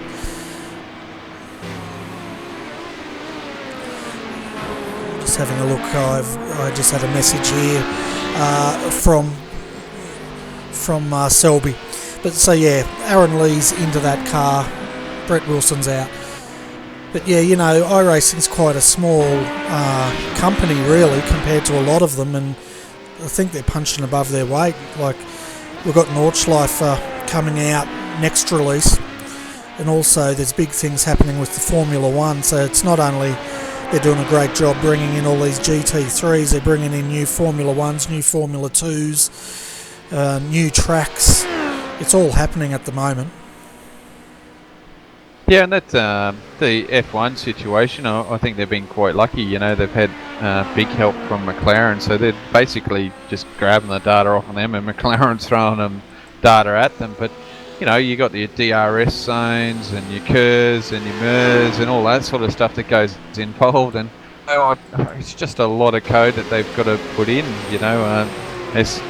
We get the luxury of just seeing these things on the racetrack, but the code, so just lines of code that these things have got to manufacture every time you're out there, and that's how you get netcode, because they might miss a small number, and then all of a sudden you're connecting. So it's a fantastic job, and consider that we're all over the place. We have international drivers here with us, and we're all over Australia, and that's a vast country, Australia. So I think it's just a fantastic effort, Bernie. Yeah, it certainly is. And for the viewers out there, I've just been handed a timing screen, so I'd like to thank Selby Racing for sending that up to us. Yeah, no, it is a fantastic effort, and you know, DX11's on the horizon next year. That's coming, and the Audi's on its way. The Mercedes is on its way for the GT3. Nordschleife is on its way. Multi tyre compounds, it's on its way. Kers and MERS and what DRS and whatever else they call the darn things are on its way. So yeah, couldn't be happier. Yeah, and they're talking about with the marble situation, they're going to, we've got the leader of Class B going for a swim at the, I'll just quickly remember where it is. It's at the Rettifilio, and he's around and away again, so he's lost a bit of time, but not too much, but geez, it's costly. You're lucky he didn't hit the wall then, so you got to be careful at the moment, Bernie. He's got to back it down a bit, I think. Yeah, I don't know if Wayne's that happy with the handling of this car. He's come unstuck a few times down here. As we're just having a look at the replays, tucked right up under that HPD. And what's going on? So we're just going into super slow-mo here. He's coming under brakes on the HPD, and the back end is just starting to let go. So it looks like he might have a bit of a brake bias issue going on in that car at the moment. Because that's pretty much the same thing that happened to him when he was trying to get through past the GT3 earlier on today. Yeah, so you can see he's tucked up and behind the HPD there, so he's losing a little bit of aero, but no, he's on the inside there trying to overtake the HPD and probably outbrakes himself there a bit, Bernie. Yeah, but as he jumps on the brakes there, you can just see how that back end came around. That's normally showing that it needs a bit of a brake bias adjustment. Oh, as he's just getting it sideways again, coming out of that first chicane under acceleration. So yeah, who knows, it could be tyres, it could be car setup, but he's definitely not happy in that car at the moment.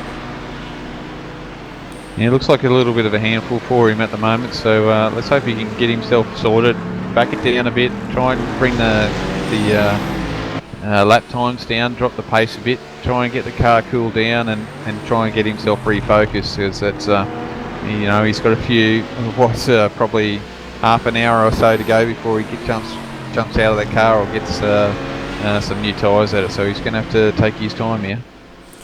Yeah, well, he's got a 30-second gap at the moment, so he's just got to, take his time, manage that gap, and get that car through. I tell you what, the GTI car just behind him nearly cleaned up the Redback Racing BMW there under brakes, and he had to actually back it out because it looked like the Redback Racing car sort of squeezed him a bit coming into that corner.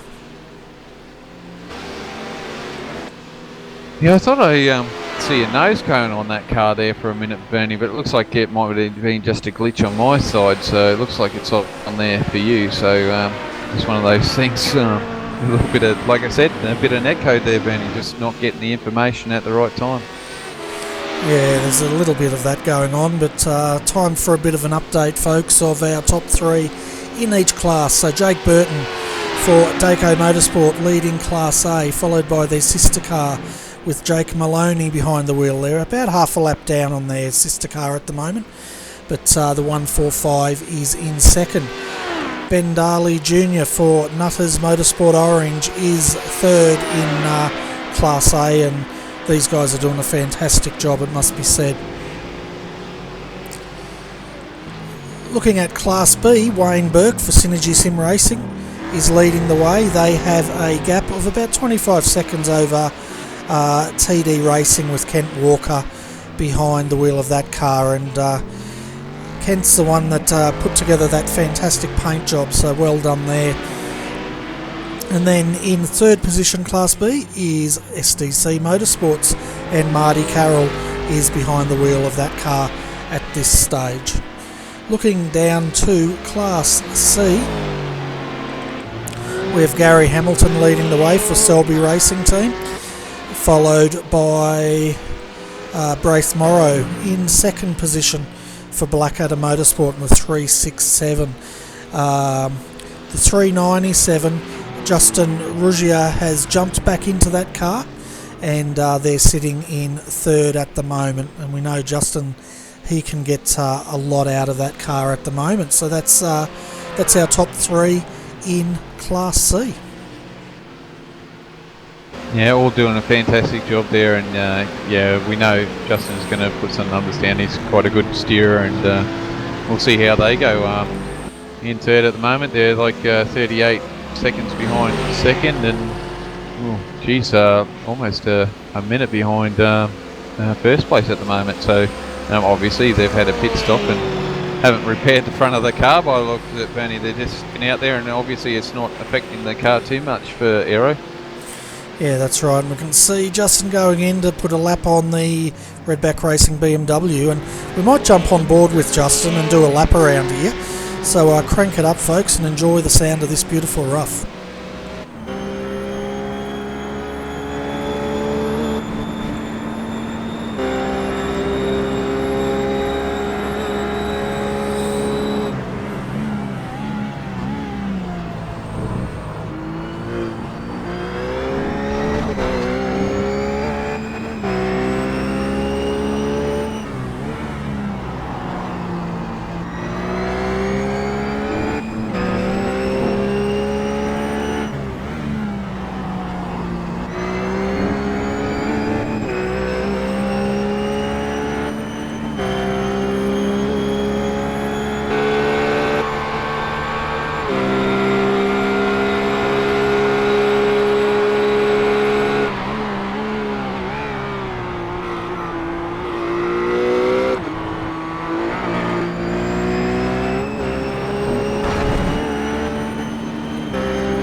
Yeah, so that was a lap around Monza with Justin Ruggier there for ANZ Motorsports, and it's great to see him and Shane and Scott out there having a run today.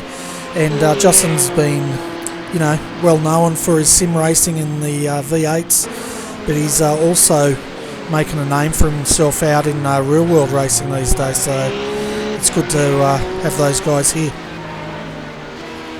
Yeah, it certainly is, and if your viewers are looking there, how he was attacking the curbs and putting that car over the curves, so it's fantastic watching him do a lap around here. Oh yeah, definitely. Just I was impressed by just watching how hard he was working that car, and you just hear the HPDs come flying down past him as if you're standing still. It shows how hard these GT3 drivers are working these cars. Oh yeah, for sure, and then getting those HPDs coming along and spoiling your rhythm as well. So did a fantastic job there, and just seeing those HPDs just blowing them doors off. Yeah, that's right. And Class C at the moment, Gary Hamilton, he's pulled out quite a bit of a lead there over Braith Morrow in second for Blackadder and Justin Ruggier for ANZ. He's currently one lap up. So if a safety car came out now, it would really work into these guys' favour. Oh yeah, for sure, Bernie. And I'll tell you what, I'm really surprised at the moment with the safety cars that we've had here today. We've only had one, which is just due for running out of fuel. Is in with Josh here, he ran down two GT3s down the front straight, getting into turn one. So what a fantastic job these guys have been doing. Having an incident and then driving the car back, and no safety car. It's been great. Yeah, well, quite honestly, I've been surprised there hasn't been more safety cars, especially after the way the race started. I was thinking it's going to be a very slow night of safety cars, but yeah, only one due to fuel, so that's pretty remarkable really, and we've only got 4 hours and 52 minutes of this race to go, and 15 minutes till the end of our part 1 of this broadcast.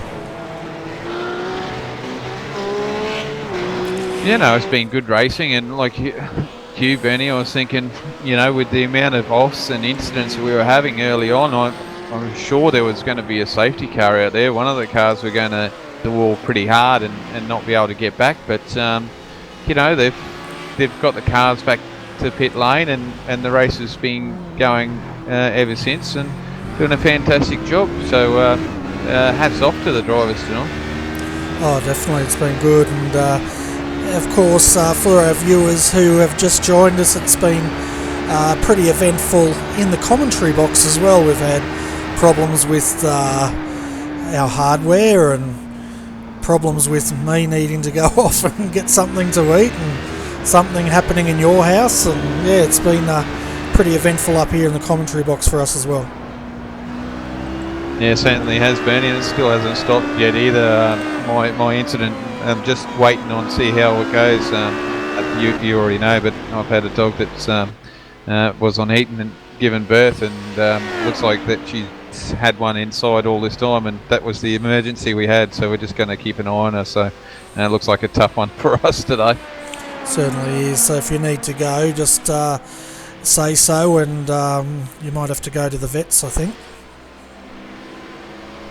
Yeah, another one. We'll just see how she goes first, and obviously, if it needs to be, I'll let you know what goes on. But it's quite an interesting day for everyone. Even with my technical issues earlier, I actually wasn't in the room. I actually got booted from the room there on. So yeah, there's a lot of dramas happening today. Yeah, certainly are, and anyway, hopefully it'll be smoother sailing tonight after our break, but we'll see how things go. So Class A, Jake Burton doing a great job here. He's got a 40-second gap at the moment over his sister car, and then Aaron Lee, Redback Racing, is 1 lap down now and in third. And these guys have been, they were running fairly strong earlier, but they were involved in an incident, and they've sort of not really struggling, but they're not really as far up there as I'd probably like, would be the word. No, they've been lucky throughout the season, Redback boys, and they've been doing a fantastic job, and unfortunately they got caught out today, and it looks like it's Daco's turn to have a better run. As I'll say, Bernie, because remember from the start at Daytona, that was a real schmozzle there for racing for those guys. They've just one of those things, I suppose, new to everyone, and everyone had to learn something new, and it was a bit of a handful and learning curve for everyone that was involved. So and it was quite interesting for us, but I think a lot of people learned something from that, and it looks like Daco's turn to come out on top. Yeah, it does, and we've seen these two teams battle it out round after round, and I think the turning point was a bit at Spa there. Daco did a great job there. I think they got a 1-2 in their class that day, and it's definitely starting to shape up to look that way at the moment for Daco Motorsport.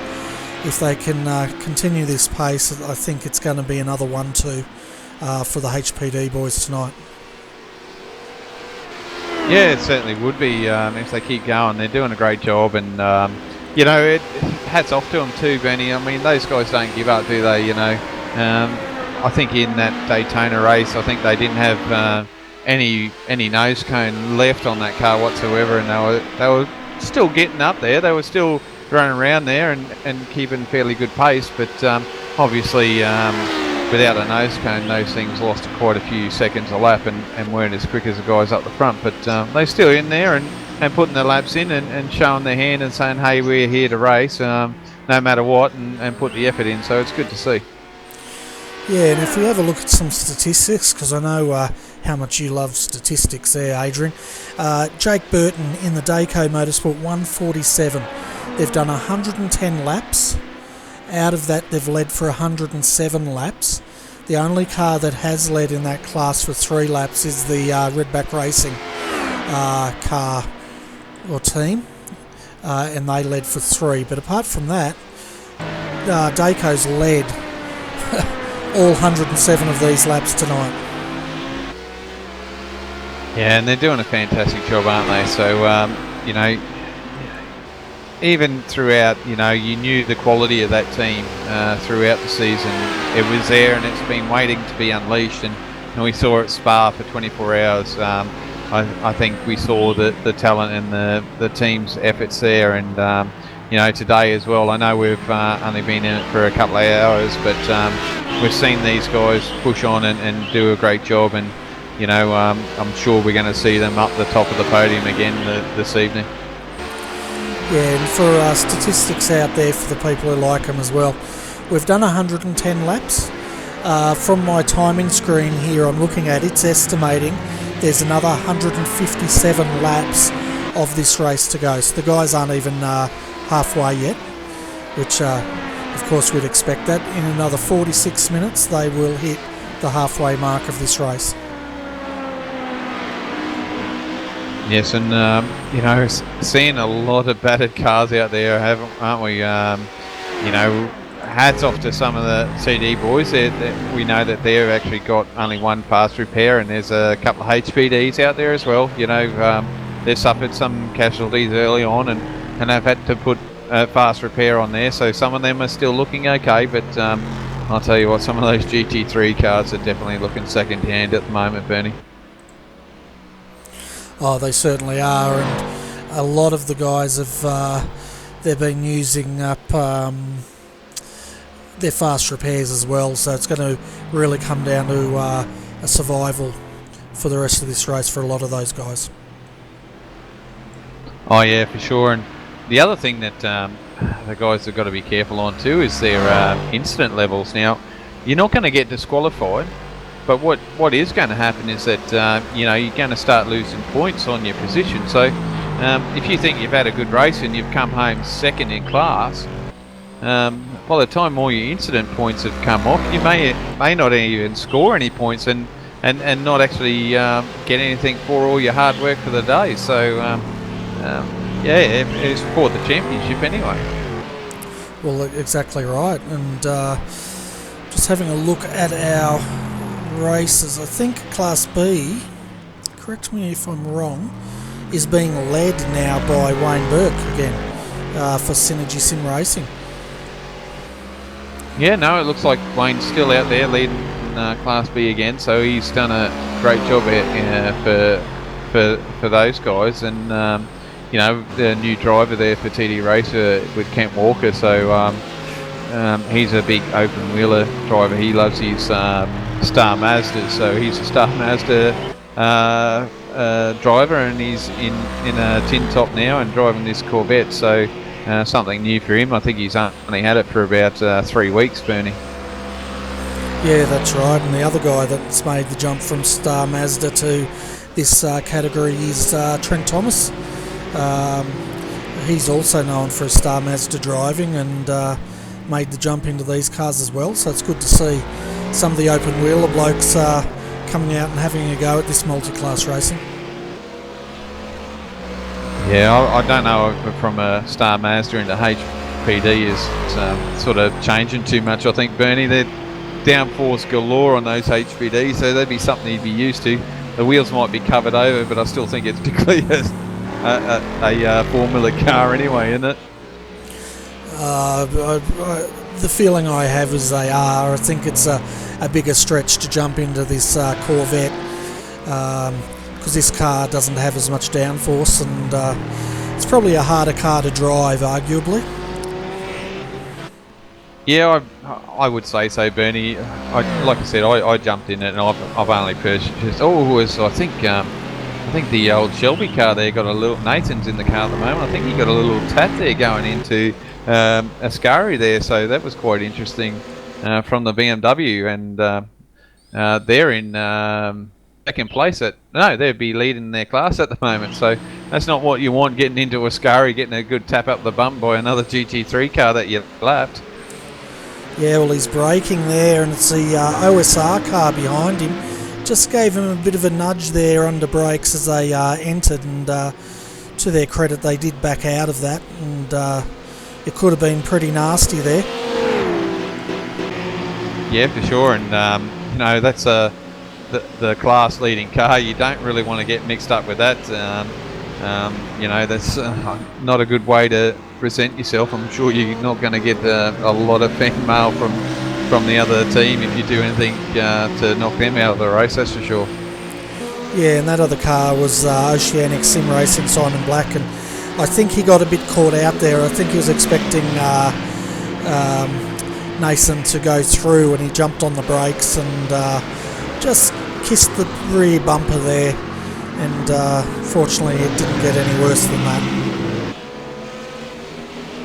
And with that sort of situation, it's up to the guys. They can live protest, so if they think there's something happened on track, there's a couple of ways that they can inform race control, and then race control will go back and check on the incident that they've been protested on, and then they'll obviously work from there. But the guys there at race control do a fantastic job, I think, Bernie. It's amazing what they've done and put this series on, and the way it's come along. Even the racecraft is Ernie just outbraked himself. They're going into turn one, but they've done an outstanding job. Made this racing a lot better throughout the season. Even the drivers, they've stepped up, and the racecraft involved, they're doing a lot better now, and I'm can't wait. We only got one more race for the end of the season, but I'll be loving to watch next year as well. I think it's just going to be bigger and better than this year, and strength to strength every year.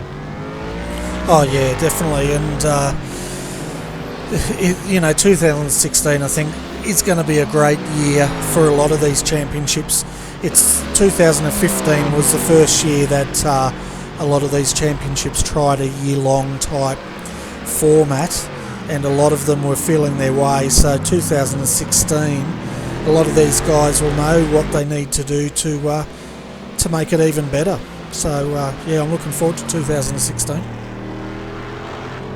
Yeah, I think that's all come about due to the fact that we had driver swaps. It was never really on before. I think it was implemented late last year or something, wasn't it, Bernie? So about 12 months ago or so. I'm trying to remember. It's just all gone by so quickly. So to bring these sort of championships in with driver changes, that's why they all came on this year, wasn't it? It's just to try this new format of racing, and I'll tell you what, it's been pretty much a success for every league or championship that's been put on, and it's just been fantastic.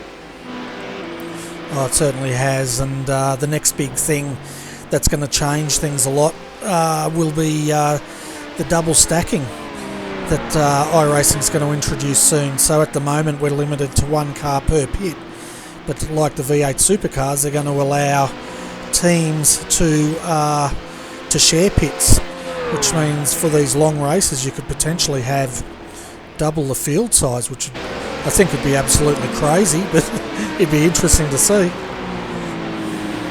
Well, that's right, Benny. I mean, you look at the track, it holds 40 pits stalls, so you think 40 pit stalls, you double that, that's 80 possibility of 80 cars being on a track. I mean, you've seen the excitement today with just 30 odd cars on track now, so imagine if you could have 80 cars on a track at a time. That, I think you wouldn't know which way to look, and I'll tell you what, our workload would almost triple, not double. I think it would triple. Oh, at least, but what I think it will do, I don't think we'll see a big jump in field sizes. We might see a slight jump, and I don't think we'll see a lot of double stacking happening on these big tracks like Monza and Spa, but what it does do, it brings a lot of the smaller tracks that have limited pit stalls into play for these series, where at the moment we can't go to them because they just can't house all the cars we need. But if we go double stacking, it could open it up to tracks like Alton Park and that sort of thing. Yeah, you're right, and Yeah, it's just going to open up those tracks and bring on a lot of racing for these guys to test out different tracks and see how they go. But yeah, bring it on. We know we got VIR next week, and that's really just a one-lane track most of the time. Said, oh, we got a spin there. We've got Mark Dial there in car number 368, and I believe there was another car involved in that, Bernie. Okay, we'll jump back and have a look at this replay and see what's unfolded here. Yeah, I've only just caught it in the background there with I was following another car and I heard the crash and the spin. Yeah, so they're coming in. We've got Team OSR on the inside, BMW Blackadder on the outside, and actually Mark's gone around the outside and just lost the rear end there and come across the front of Simon Black, and of course Mark's ended up in the fence, but he was actually losing that just prior to the contact occurring there. So before we call an end to part one of our broadcast, is there any viewer comments we need to answer down there, Adrian? Sorry about that, Penny. I'm just still getting information on our dog, so... Oh, okay, no worries. That's fine. What I'll do, folks, is we've got one more interview to go, and then I'll take you through the full field so that you know where your favourite driver stands before we call it a night. Alright, Bernie, well, if you do that, I might get going because I've got to get this dog down to the vet. Says, oh, jeez, it's getting a bit nasty out there. So, as we've got a spinner as well with 121 in the wall, it looks like he's in his scurry as well there, Bernie. But I'm going to have to leave you, and I've got to take this dog to the vet. So, I'm sorry about that, mate, but I've got to get this sorted. No, take the dog there, and best of luck with it. I hope it all goes well for your dog. Alright, thanks, mate, and we'll catch up with you in a couple of hours' time. Yeah, if you can't make it, don't worry. We'll be fine here. As we have a look at the replay here, the multi-21 again coming down. Oh, again, and he's just lost the rear end there, just like what Mark did previously, and into the fence there. So that part of the course is definitely starting to claim, and that's down into the Ascari. It's definitely starting to claim a few of our drivers out there. But anyway, Gary, welcome to RRTV. How's it going out there for you guys? Thanks, Benny. It's going not too bad. I mean, we're a little bit behind track of where we were hoping to be, but you know, Michael Trooper's in the car at the moment. He's double stinting, and yeah, he's keeping it nice and clean, which is great. Yeah, it's just looking at where you guys are in the field. You're 1, 2, 3, 4, 5, 6. You're running about 9th at the moment. Yeah, that's right. We just got overtaken by the I forget Simon Black about a lap or so ago. Yeah, Simon in the Oceanic Sim Racing. But yeah, you guys are doing pretty well out there. The car's looking nice and straight and consistent, and I think the name of the game's staying out of trouble. That's what we're aiming for. I'll be jumping in the car myself after this stint, so should be nice and interesting. Yeah, it should be, and you'll probably time that perfectly, because you'll probably be out of the car by the time we've had our tea break in 2 hours' time. At least that way you guys won't get to see any of my stuff-ups. Oh, I was looking forward to that, Gary, you know me. So how's the tyre wear on the BMW been going? Is it a few of the GTR drivers have been saying, mentioning tyres, and the other one was fuel. So are you guys on target with all that stuff? Yeah, we are. I mean, I don't want to give too much away, I guess, strategy-wise. But tyre wear, it hasn't been horrible, and even when it does get towards the end of the stint, it's very controllable still. Okay, fantastic. Well, anyway, Gary, it's time for our tea break. Do you want to give a shout out to our sponsors for Redback Racing? Yeah, sure. I mean, obviously, big shout out to yourself, Bernie, and RRTV. You guys do a lot for us. in the way of both broadcasting and team sponsorship. Obviously our new sponsor as well, Secure Safe Storage. Great to have them on board, and great to be a part of organising that myself. Yeah, it's great to have them on board, and if the folks want to know what Secure Safe Storage is all about, it's pretty much about, well, I guess you can explain it. Yeah, I suppose I'll give it a little bit of a plug. We're pioneering the industry, I suppose, within the firearms industry. We preach firearm safety, I suppose.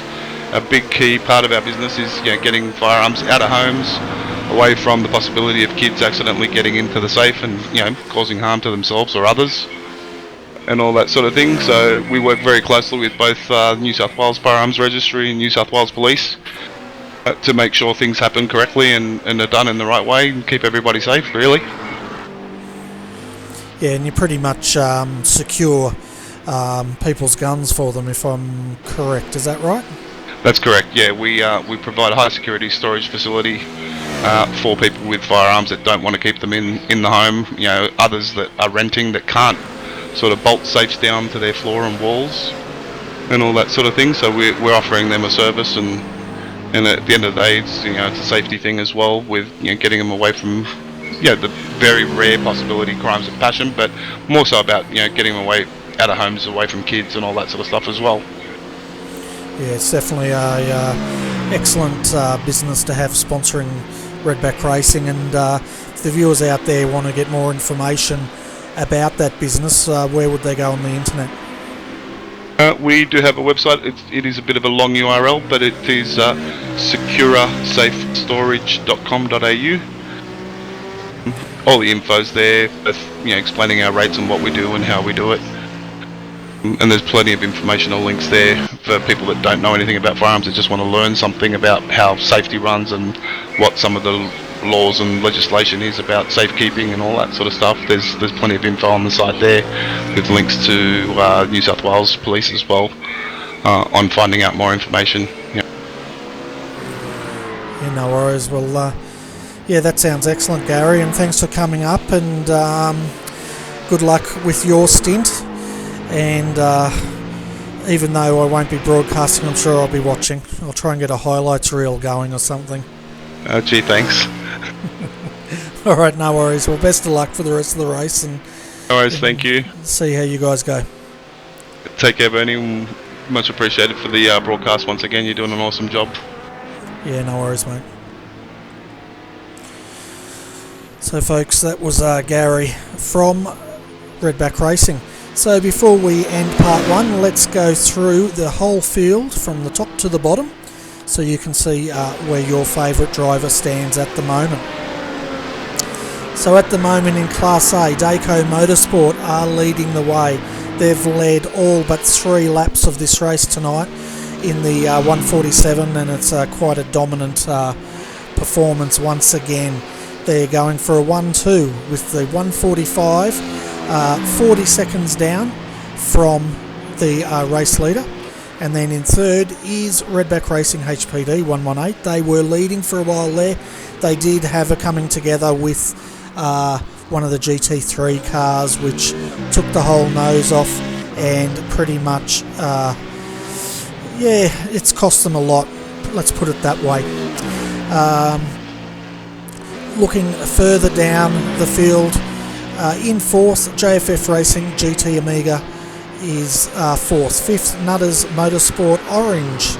They were running third, but I think they've made a pit stop and they're now fifth. Sixth, G&T Racing in Class A. Seventh, Multi 21. 2 laps down. Then Nutter Motorsport Green, 2 laps down. Ninth, Blue Ox Racing, and then the first of our Class B cars, SDC Motorsports, is leading the way of Class B. Followed by Synergy Sim Racing, second. Third in Class B, TD Racing, followed by One Performance Racing. Fifth, Blackadder Motorsport, bit of a typo there, I'll have to go and fix that. Followed by TD Racing, and then OSRDP rounds out our Class B field. Class C, Selby Motorsport is leading the way, followed by ANZ Motorsport in second. Blackadder Motorsport 367 is in third. Fourth, Class C, Pagny and IRF Racing, followed by Laser Racing. Pagny and IRF Racing in sixth in Class C, followed by Tryhards Racing 4. Then we have Oceanic Sim Racing, followed by Redback Racing BMW.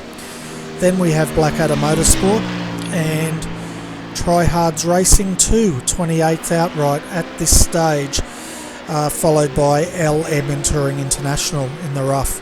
The first and only McLaren is out there, 15 laps down in 30th. That's 338 Tryhards Racing number 3. Then we have Blackadder Motorsport, Tryhards Racing number 1 in 32nd, 33rd Synergy Sim Racing, and our first DNF was Tryhards Racing 5, and they retired because they had an issue with getting that car repaired. There was some sort of a glitch, was the official word I got on that. So that rounds out your field, folks, and we have done a total of 123 laps, approaching the halfway mark in half an hour. But we're going to stop and have a well-earned break now for the next 2 hours, and we'll be coming back live to you at 7:30. As we can see, the 332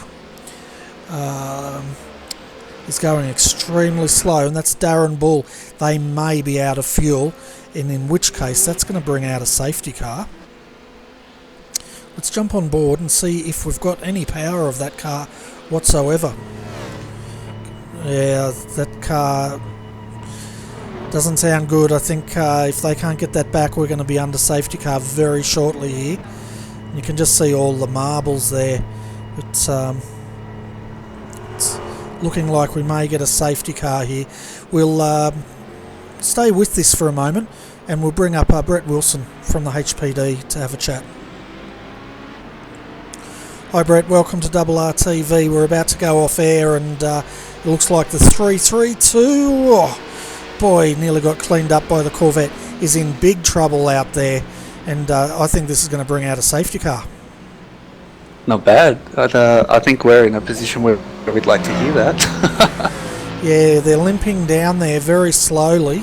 Just came through Ascari now, coming towards a Parabolica, and yeah, I'm not sure if they're out of fuel or not, but let's wait and see. But anyway, how's your racing unfolding in the HPD? Yeah, not too bad. Been a little bit tough for us today. We were behind the 8 ball already when so my kids in the background. Yeah, we're behind the 8 ball already when we started the race session. We realised we've got a few issues with our set, so we've basically got an understeery car that we're dealing with, and then we had a little bit of net code with one of the roughs, which put us down the order, but we're coming back strong. I think we've made up quite a few positions and got back to third at the moment, so I think the win might be out here, but podium looks like to be on the cards. Yeah, you're looking pretty strong there up until that incident with one of the Tryhards cars earlier on in the race, and I think that's cost you guys big time at this stage. But you're the only other HPD out there that's led 3 laps. The rest has been led by Dayco, so you know, third position. Haven't counted you guys out yet. You've still got 4 hours 20 minutes to go. Yeah, it's still a long race. We're getting towards a halfway mark, so just see how the race unfolds, try and get back what we can, but I think second or third's probably going to be where we can see ourselves sitting, unfortunately. Oh well, it's still a very good. If you get that car in the podium, that's still an excellent result for you guys. So keep going out there and do your new sponsors proud, mate. Yeah, thanks Bernie, thanks for that. Speaking of sponsors, a little shout out to RRTV and Secure Safe Storage. Yeah, no worries. We just went through a lot of detail on Secure Safe Storage with Gary. And excellent. Yeah, so we had a good chat about that there, so it's fantastic. And Tryhards Racing 1, Darren Bull has got that car repaired and he's back out again. Well done, good to see. Yeah, so we'll let you go, Brett, because I'm about to go and have dinner. No worries. Well, thanks for today, and I'll catch up with you soon. Yeah, we'll be back on air at 7:30 tonight. No worries. Look forward to it. See you then. So folks, before we break, let's go back and see if we can see what exactly happened. Darren had made a pit stop on lap 101, and he's just come out, and we'll see if we can find out what has happened to that car.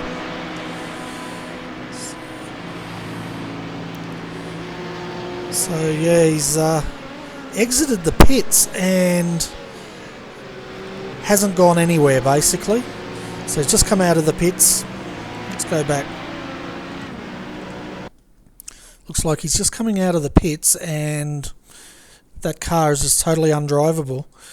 So we can see him here sitting in the pit lane. Obviously they've tried to repair that car, and he's come out and realised that that car's pretty much undrivable and had to limp that car all the way back around to the pits again, by the looks of it.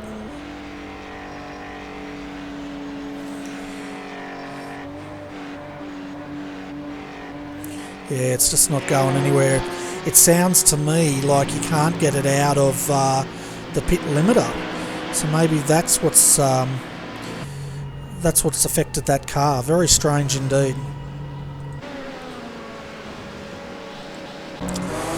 But anyway, we'll come back live to our race leader at the moment, and that's Jake Burton's behind the wheel of that car and continues to lead. We've done 126 laps, and this team has led now for 123. But anyway, folks, it's time for us to have our tea break. We will be back on air at 7:30 tonight to bring you the rest of this race till probably around about 10:30 this evening. So if you've got nothing better to do, definitely tune in and enjoy the last 2.5-3 hours of this race. So on behalf of Adrian Jarvis, I'm Bernie Weemers, and thanks for tuning in to RRTV, and we'll see you at 7:30 this evening.